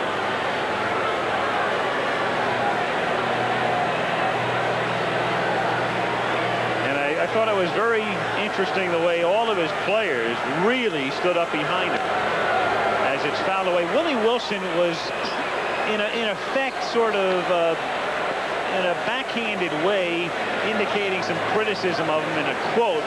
They caught Willie at a time when they asked him about the decision. He was frustrated about the game, and he said something along the lines of, well, anybody who knows baseball knows what should have been done. I don't want to talk about it any further. And that could have been interpreted as a little criticism of Hauser. But Bret, if you didn't see the Monday night insert we did last night, said, you know, when you think about that decision, Hauser put it all on himself. It was all Dick in terms of what was going to be the feedback from it, where if Quisenberry came in, then Quisenberry gets some of the blame. Smith, strike shot. 1 away. Well, we saw Ken Daly in the second game, and there you get an idea of what kind of stuff he has. Again, if you're a manager, nice left-hander to bring in. He's got the fastball up there in the 90s, a good hard curveball to go with it. Willie Wilson, 2 for 4, 2 singles.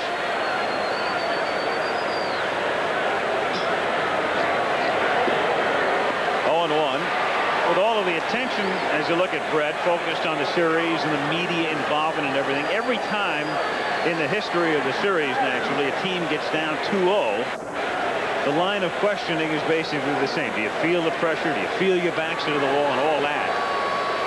And you didn't feel any of that, really, in the Kansas City clubhouse today. 0. Well, they're basically used to it, as they've said all year. I mean, they were behind late in the season to the Angels, came back when they were playing very poorly and won. Behind to the Blue Jays in Toronto. Went up there trailing 3-1 and won. Bud Black, who will pitch tomorrow night, the left-hander, goes to the mound against John Tudor. Making some mental notes. Came on a bit at the end of the season despite that 10-15 record.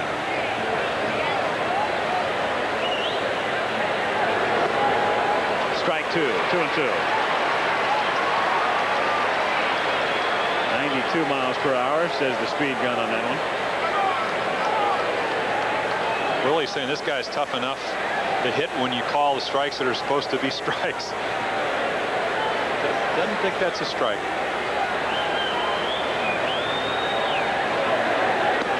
Full count, 3-2 on Willie Wilson. Saberhagen is really uptight about this game. You can hear him. Hi, Janine.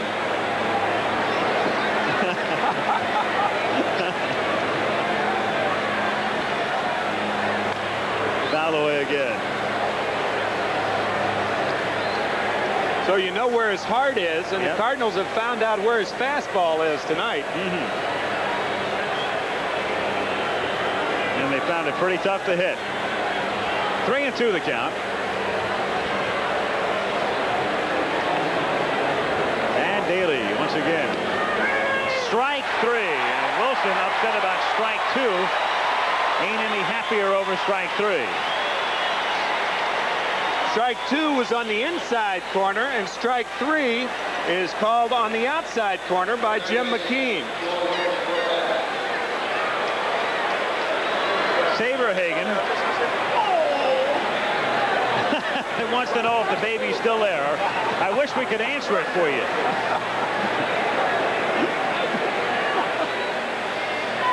That's right. We got a lot of answers up in this booth, but not all of them. But not those.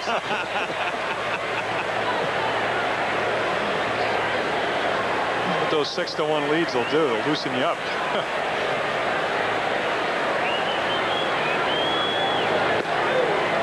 Another strike. 0-2 the count on George Bret.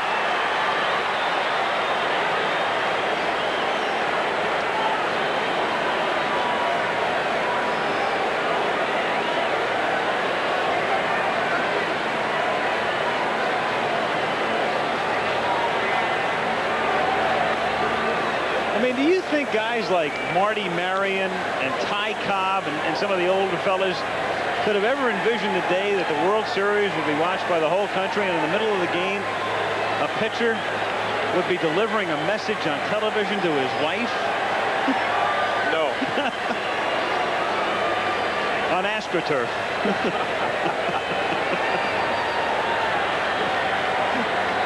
1-2. 2-2 the count. Marty Marion, a member of the 46 Cardinals that beat the Red Sox. Famous Enos Slaughter scoring on the double by Harry Walker, the short double at that. A lot of people remember it as a single, but he was off and running and scored on that double when Johnny Pesky held the ball. Porter couldn't hold it. Still 2-2. 2 out and no one on. 6-1 Kansas City. 8th inning.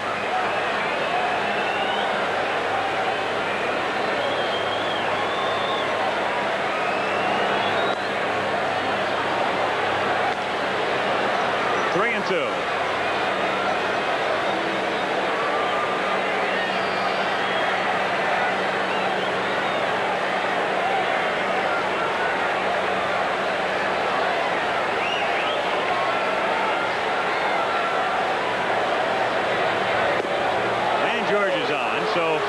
Comes up with 2 out.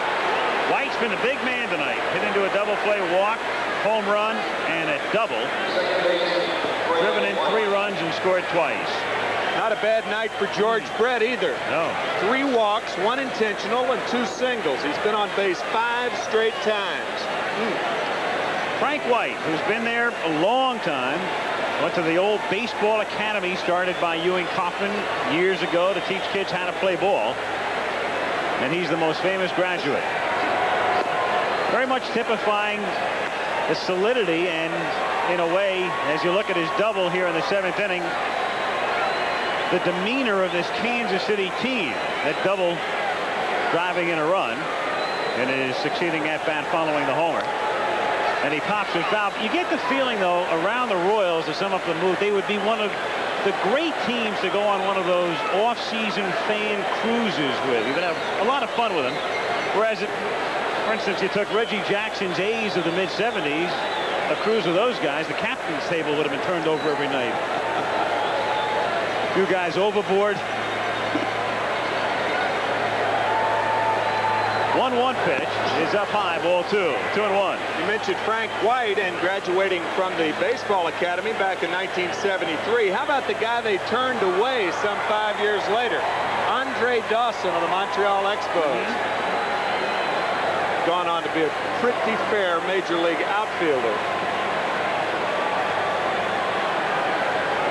Yeah, that's hard to believe because he's showing raw talent from the beginning. Yeah. That was the whole theory behind the academy, though. They would take players that not necessarily great baseball players, but had great athletic ability and mold them into baseball players. Makes a lot of sense. 3-1 pitch, swing and a miss. You saw that sign, who's on top now, New York and LA. There's a little bit of that, I don't know if you'd call it resentment or whatever, in Missouri, in both St. Louis and Kansas City, but they know that the media focus is on the big cities. In fact, some fans were leaning out of the upper deck before the game, berating the New York writers, screaming down into the press box, "Hey, how about your Mets now?" 3-2 pitch, the runner goes, and it's fouled away. So Bret on the move, 3-2 with 2 down, and back he comes.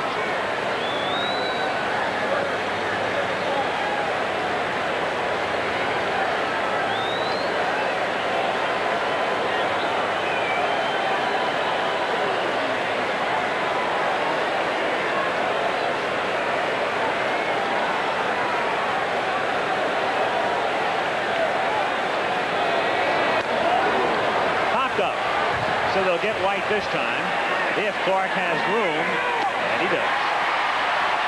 At the end of 7½, 6-1 Royals. Mount Hood, Oregon and Old Milwaukee both mean something great to these guys. Mount Hood means the best summer skiing in America. And Old Milwaukee means a great beer. Cold, crisp Old Milwaukee beer and smooth, golden Old Milwaukee Light. There's nothing like the flavor of a special place and Old Milwaukee beer. Old Milwaukee and Old Milwaukee Light. Man, it doesn't get any better than this. Hold on tight, let it flow. Feels so right. Here we go. Honda ATV gets ya where you wanna be. Honda ATV gets you where the fun is. Honda makes a complete line of ATVs for doing all kinds of things, especially having all kinds of fun. Honda ATV gets you where the fun is. Today, American tax laws are under review. Can we continue to allow this kind of tax structure? Investors call Merrill Lynch. Taxes on my investments. Our Washington people are finding out where the various factions stand. What stake do you have in this? 4 million investors at Merrill Lynch. What happens here is important. I'm just watching things and keeping our clients informed. The reports from Washington tell us that this could be the biggest change in history. More resources, better solutions. Hey, call me if there's something new. Merrill Lynch people, a breed apart. The Dallas Times-Herald calls it one of the few legitimate network quality shows. Spencer for Hire moves to Tuesdays at 10, 9 Central, starting next Tuesday. Chet Forty has punched up a shot of the moon, the significance being that with all of the grayness in the 2 cities thus far in the World Series, we finally have some clear skies over Busch Stadium. And let's get an 8th inning comment from the Red-Giroux. What do you think? Well, obviously the Royals have come here to redeem themselves, and they have just that way. I think every baseball player wants to be remembered as a guy that answered the bell, a guy that was home when they called on him. And I think that Frank White, George Brett, and Bret Saberhagen can certainly say that tonight. McGee grounding out, 1 away. The Royals wanted to prove to people that they're not just going to lay down or not struggle through this 4-game series and not win a ball game. Andujar had problems during the early part of the game. Didn't have any confidence in his fastball. He kept throwing a breaking ball. Consequently, he got hurt. Bret Saberhagen now will close the door. He is a closer, and to be so young, you just can't say enough about him. Lynn Jones comes into the game now defensively in left field, replacing Lonnie Smith.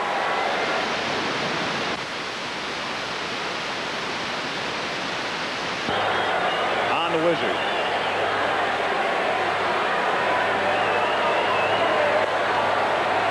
By the way, George Brett tonight reaching base safely 5 times, and that ties a World Series record.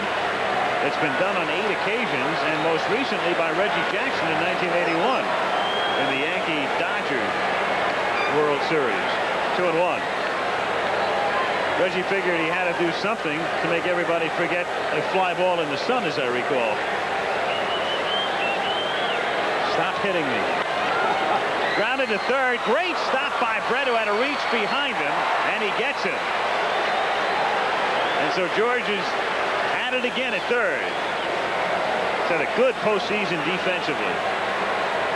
Not a spectacular play, but just a nice play. Second baseman. Well, again, you'd say it. I've always felt he had a lot of agility. The superstars with him for years found out he was a great athlete. Had a pitch against him. But you play Ozzie Smith in, makes a play like that more difficult. Way to his left. A lot of people think that this is his best year defensively. May win a Golden Glove. Went from about 214 pounds down to about 188, now up in the 190s. Tommy Herr, no balls and a strike to count. 2 out, no one on. 6-1 Kansas City. 1-1. Now, World Series, as we told you, there it is graphically for you. Go back to Ruth, who did it twice. Look at those names. Brock. Kiko Garcia somehow doesn't fit on that graphic, but there he is. 4 for 4 with a walk in that ball game against the Pirates. Line to center field, but right at Willie Wilson, who one-hands it, and that's that. And Saberhagen is indeed a good closer. That's 8 straight retired by Bret. We go to the 9th. This is the Good News Disposable from Gillette with twin blades for a remarkable shave. Now, even more remarkable, you can get one free. Look for specially marked 5-packs and get a 6th Good News free from Gillette. No matter how hard you work, Right Guard can help keep you smelling good for up to 24 hours. You work hard, you need Right Guard. Crow Wing, Minnesota and Old Milwaukee both mean something great to these guys. Crow Wing means Northern Pike, big and mean, and Old Milwaukee means a great beer, cold, crisp Old Milwaukee beer, and smooth, golden Old Milwaukee Light. There's nothing like the flavor of a special place, an Old Milwaukee beer. Old Milwaukee and Old Milwaukee Light. You know, it doesn't get any better than this.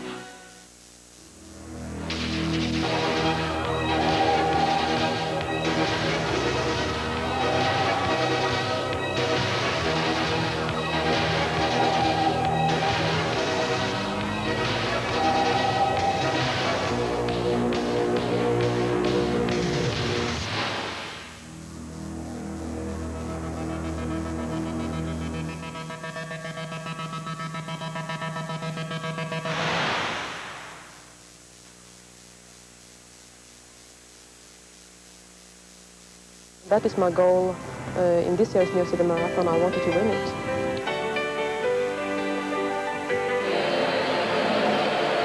I want to remind you tonight on Nightline, GM Saturn car is a bold gamble to reshape the U.S. auto industry, but at stake is the future of General Motors and millions of American jobs. That story detailed tonight on Nightline, following your late local news. Al Michaels, Jim Palmer, Tim McCarver, Reggie Jackson, our pregame analyst at Busch Stadium, and we'll be back here tomorrow night. Game 4 at 8 o'clock. 9th inning, Pat Sheridan leads things off for Kansas City. Sheridan, Sundberg, and Balboni. Pitch taken outside, ball 1.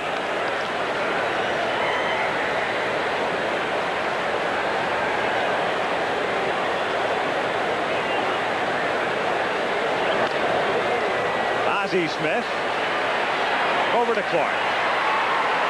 1 away. Sundberg the batter, and again in the bullpen for the Cardinals, the right-hander Bob Forsch, who's sort of in a no-man's land spot right now. They could call on him to start if necessary, but it's Tudor tomorrow. You would think Cox again on Thursday if we have a 5th game. One of the reasons that Bob Forsch, other than just getting the work down the bullpen, might be throwing is the fact that Danny Cox was bothered with the elbow injury and may not be able to pitch, or might be doubtful, or might have some problems when he goes out there. Possible. Whitey Herzog, as a matter of fact, talking to Whitey before the game, said that it will be either Bob Forsch or Danny Cox, depending on the stability of Cox's elbow. for a Thursday night start, which appears to be a surety right now. Don't tell that to Hauser yet. That's the last thing Dick would want to hear at this moment. So things do look a little better tonight than they did on Sunday. 3-0 the count on Sundberg. There is Hauser, the 49-year-old from Tallahassee, Florida. Does that look like a man that knows that this win is a surety? He looks the same as he did when he was behind the other night. That's a strike, and the count 3-1 on Sundberg. Cards in the bottom of the ninth started with Clark, Van Slyke, and Pendleton.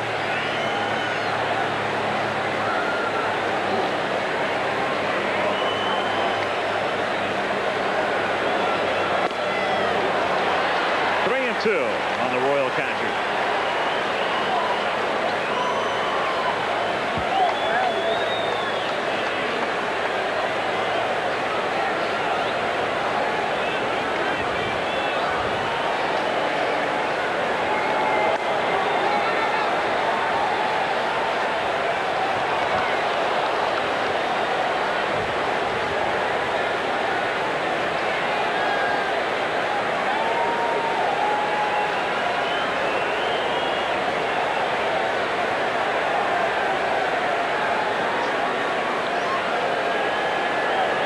Pitch is high, ball 4. A reminder for most of you, the late local news following the ball game. First baseman Steve Balboni. Steve Balboni is 0 for 3 tonight and 2 for 11 in the series.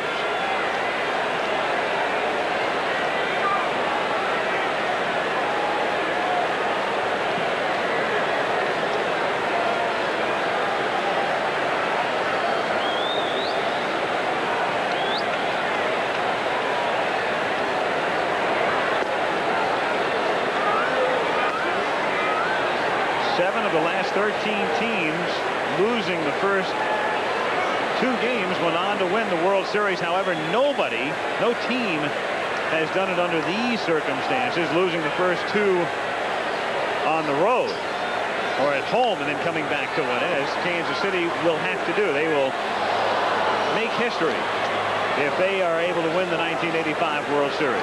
This seems like an innocent at bat with the Royals safely out in front 6-1. Sundberg at first with 1 out in the 9th inning. But I'm sure Dick Hauser would like to see Balboni crush one in this situation. Give him some confidence for tomorrow and Thursday and throughout the rest of the series. 1-2. Herzog. Here's trainer Gene Gieselman and Red Shandings as we go down the line. And Devante Jesus has not seen much action. You wonder, third base coach. I think, Al, when the announcement of Vince Coleman not being available to play the rest of the series will do. Fly ball to right field and into the corner and deep, but going back is Van Slyke to make the catch. And there are 2 down. Well, you know, they've been able to put the Coleman story kind of in agatype because what Landrum has done, but now all of a sudden, as you're on the verge of losing the game, people will begin to think about this again. Well, there's the old, and it's almost become, I guess it has become a cliche, is that speed doesn't allow you to get into slumps. And the one thing that Coleman could do with 110 runs is generate a lot of oomph at the beginning of your offense. It makes everybody behind you a better hitter. Creates a lot more situations that puts pressure on the defense and the opposing pitcher. On the other hand, the Cardinals are fortunate, obviously, to have Cesar Cedeno and Tito Francona to be there with the absence of Coleman. Tito Landrum.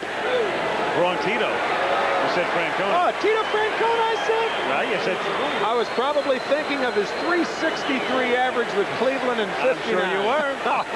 And as long as we're on Tito's, how about Fuentes? That's right. How Another about switch Tito? hitter.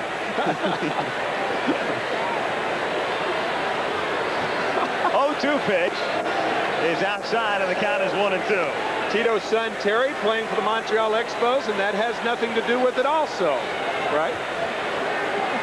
As far as I know. Meanwhile, Bianca Lana, the 188 hitting shortstop, 2 hits tonight, and And he hits this little looper to the right side, and Clark backs up and makes the catch. So the Cards come up in the bottom of the ninth. KC leads 6-1.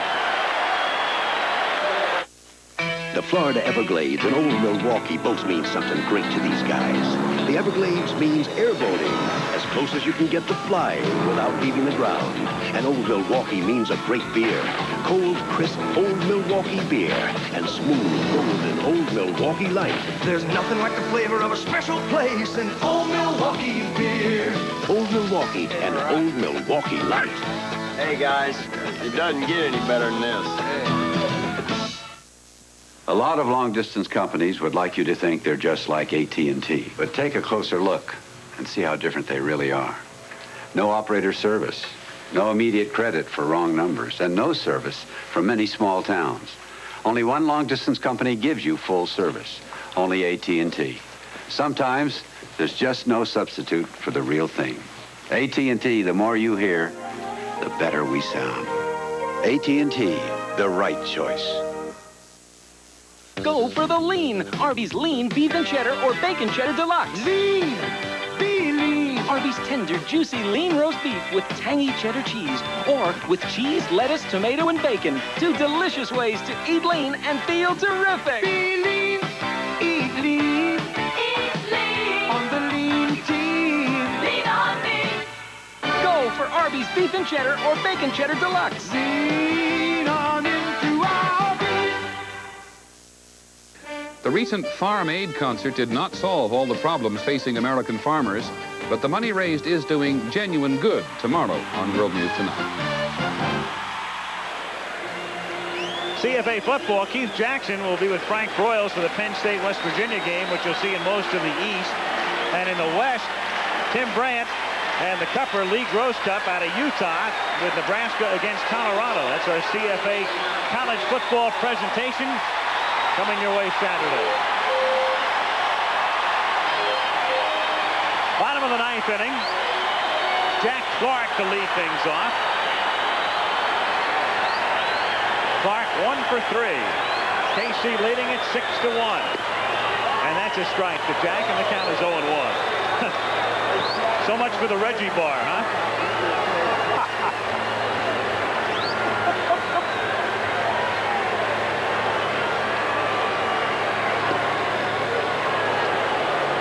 Commits, did Clark. That's a crazy way to waste a strike. 0-1. You run up the bunt. Well, I think he may have thought about it, except maybe thought the ball was inside, but definitely would have caught Bret down at third base. Unexpected. And obviously not a bad play with the Cardinals trailing by 5. They need base runners. Just the way he took it, though. He ran up and he didn't know what he wanted to do with it. Well, he's probably never done it before. Yeah, very, very infrequently. 1-2 the count.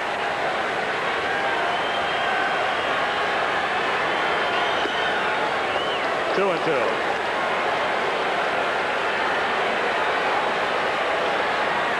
What a giant lift this is for the Royals.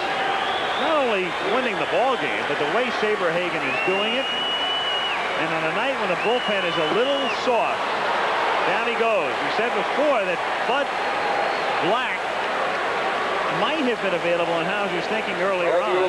Charlie Levi had said he could not pitch tonight, as you watch that Clark swing again.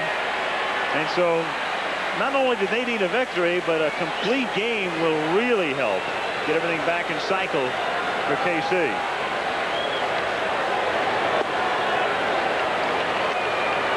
Oh-1 on Andy Van Slyke. We're getting a total showcase of all his pitches. This is a clinic right now. 9 in a row for Saberhagen. 1-1. Now Janine back in Kansas City. Don't get too excited. Just let it take its natural course. She's going to be a very happy lady right now.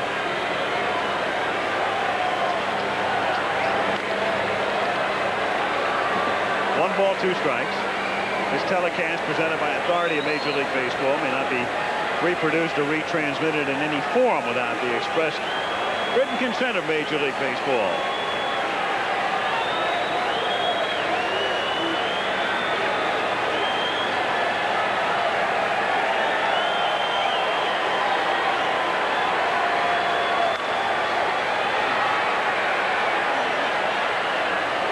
1 out and no one on. The Royals finally capitalizing tonight. Had some chances early, couldn't cash. And Lonnie Smith, a big double in the 4th to drive in 2. Frank White hit a 2-run homer in the 5th, and they were off and rolling. Good changeup. 8 strikeouts. He hasn't given up a hit since Clark's single in that mini rally in the 6th inning. To have the wherewithal also to stare off, and that's what he did. He stared it off. The fastball in, the fastball away, the curveball, and now the straight change. You saw Sundberg go through every sign he had, and he wanted to throw the straight change, and when a pitcher wants to do it, let him do it. Pendleton. Well, this is a Cy Young performance tonight, and Saberhagen could win the Cy Young Award, but keep in mind that postseason action does not count. The ballots were tallied at the end of the regular season, so what you do in post means nothing. But it should be Saberhagen or Guidry. Saberhagen 20-6 and Ron Guidry 22-6. One of the big differences, the Kansas City club won their pennant. Guidry with a little bit higher earned run average. And the Yankees finished 2nd. Jim Palmer, winner of 3 Cy Youngs. What do you think? Really doesn't matter. I don't get the vote. How's that for dodging it? Well, I'm telling you. Got to take the position, Jim. That's a good point. I really think they both had outstanding years, and I'm going to go back to, I think, 1969 when they split it between McLean and Cuellar. Oh, come on. How's that? It's awful. They're both very deserving. I made all the predictions in the pregame show, and it's totally wrong. So what can I say? Get Weaver on the phone. 1-2 pitch is lifted to left field and right at Lynn Jones, and the Kansas City Royals rebound from a gut-wrenching loss on Sunday, come into St. Louis and beat the Cardinals by a score of 6-1.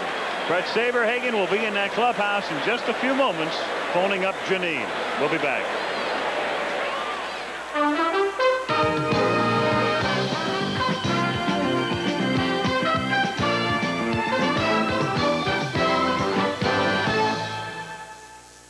Rise and shine, cast your line, catch the limit here. Now you're talking fishing, now you're talking beer. Now you're talking good times, and Stroh's is spoken here. Stroh's, fire brewed for smooth, consistent taste. Now you're talking Stroh's, now you're talking beer. Now you're talking good times, and Stroh's is spoken here. Just about any personal computer does a better day's work with the help of an IBM Pro Printer. The Pro Printer produces high-speed drafts and clear graphics. It prints with near letter quality and turns out single sheets and envelopes without removing the computer paper. Best of all, the Pro Printer costs less than $550. For a better day's work, get the Pro Printer from IBM for the finishing touch. Now, direct from the future comes the Canon T70. The T70, sleeker to hold, simpler to handle. Controls are now touch button. Data now crystal clearly displayed. Film advance now built in. The Canon T70. Now you can capture computer-perfect pictures with the touch of a button. The Canon T70. Touch the future now. It was a young America on the brink of oblivion. John Jake's epic story of love and war, North and South, starting Sunday, November 3rd. And to Alan Roth and Steve Hurt, our thanks for the statistics as you look at the line score and totals in this one, the night belonging to Saberhagen and Frank White, who tonight drove in 3 runs. George Brett got aboard 5 times. And the final score, 6-1. Tomorrow night, join us, 8 o'clock Eastern Time, Game 4 of the World Series. The probable starters, John Tudor for St. Louis and Bud Black for Kansas City. ABC's exclusive presentation of the 1985 World Series has been brought to you by Chevrolet. It's 1986 at your Chevy dealers now. Live today's Chevy. By Stroh's and Stroh-Lite. You're talking good times, and Stroh's is spoken here. By the people at Merrill Lynch, whose resources and solutions make them a breed apart. And by MasterCard. MasterCard International, so worldly, so welcome. Be sure to join ABC later tonight for Nightline, coming up after your late local news, except on the West Coast, where it will be seen at its regular time. Travel arrangements made through and a promotional fee paid by United Airlines. United's the only airline to serve all 50 states.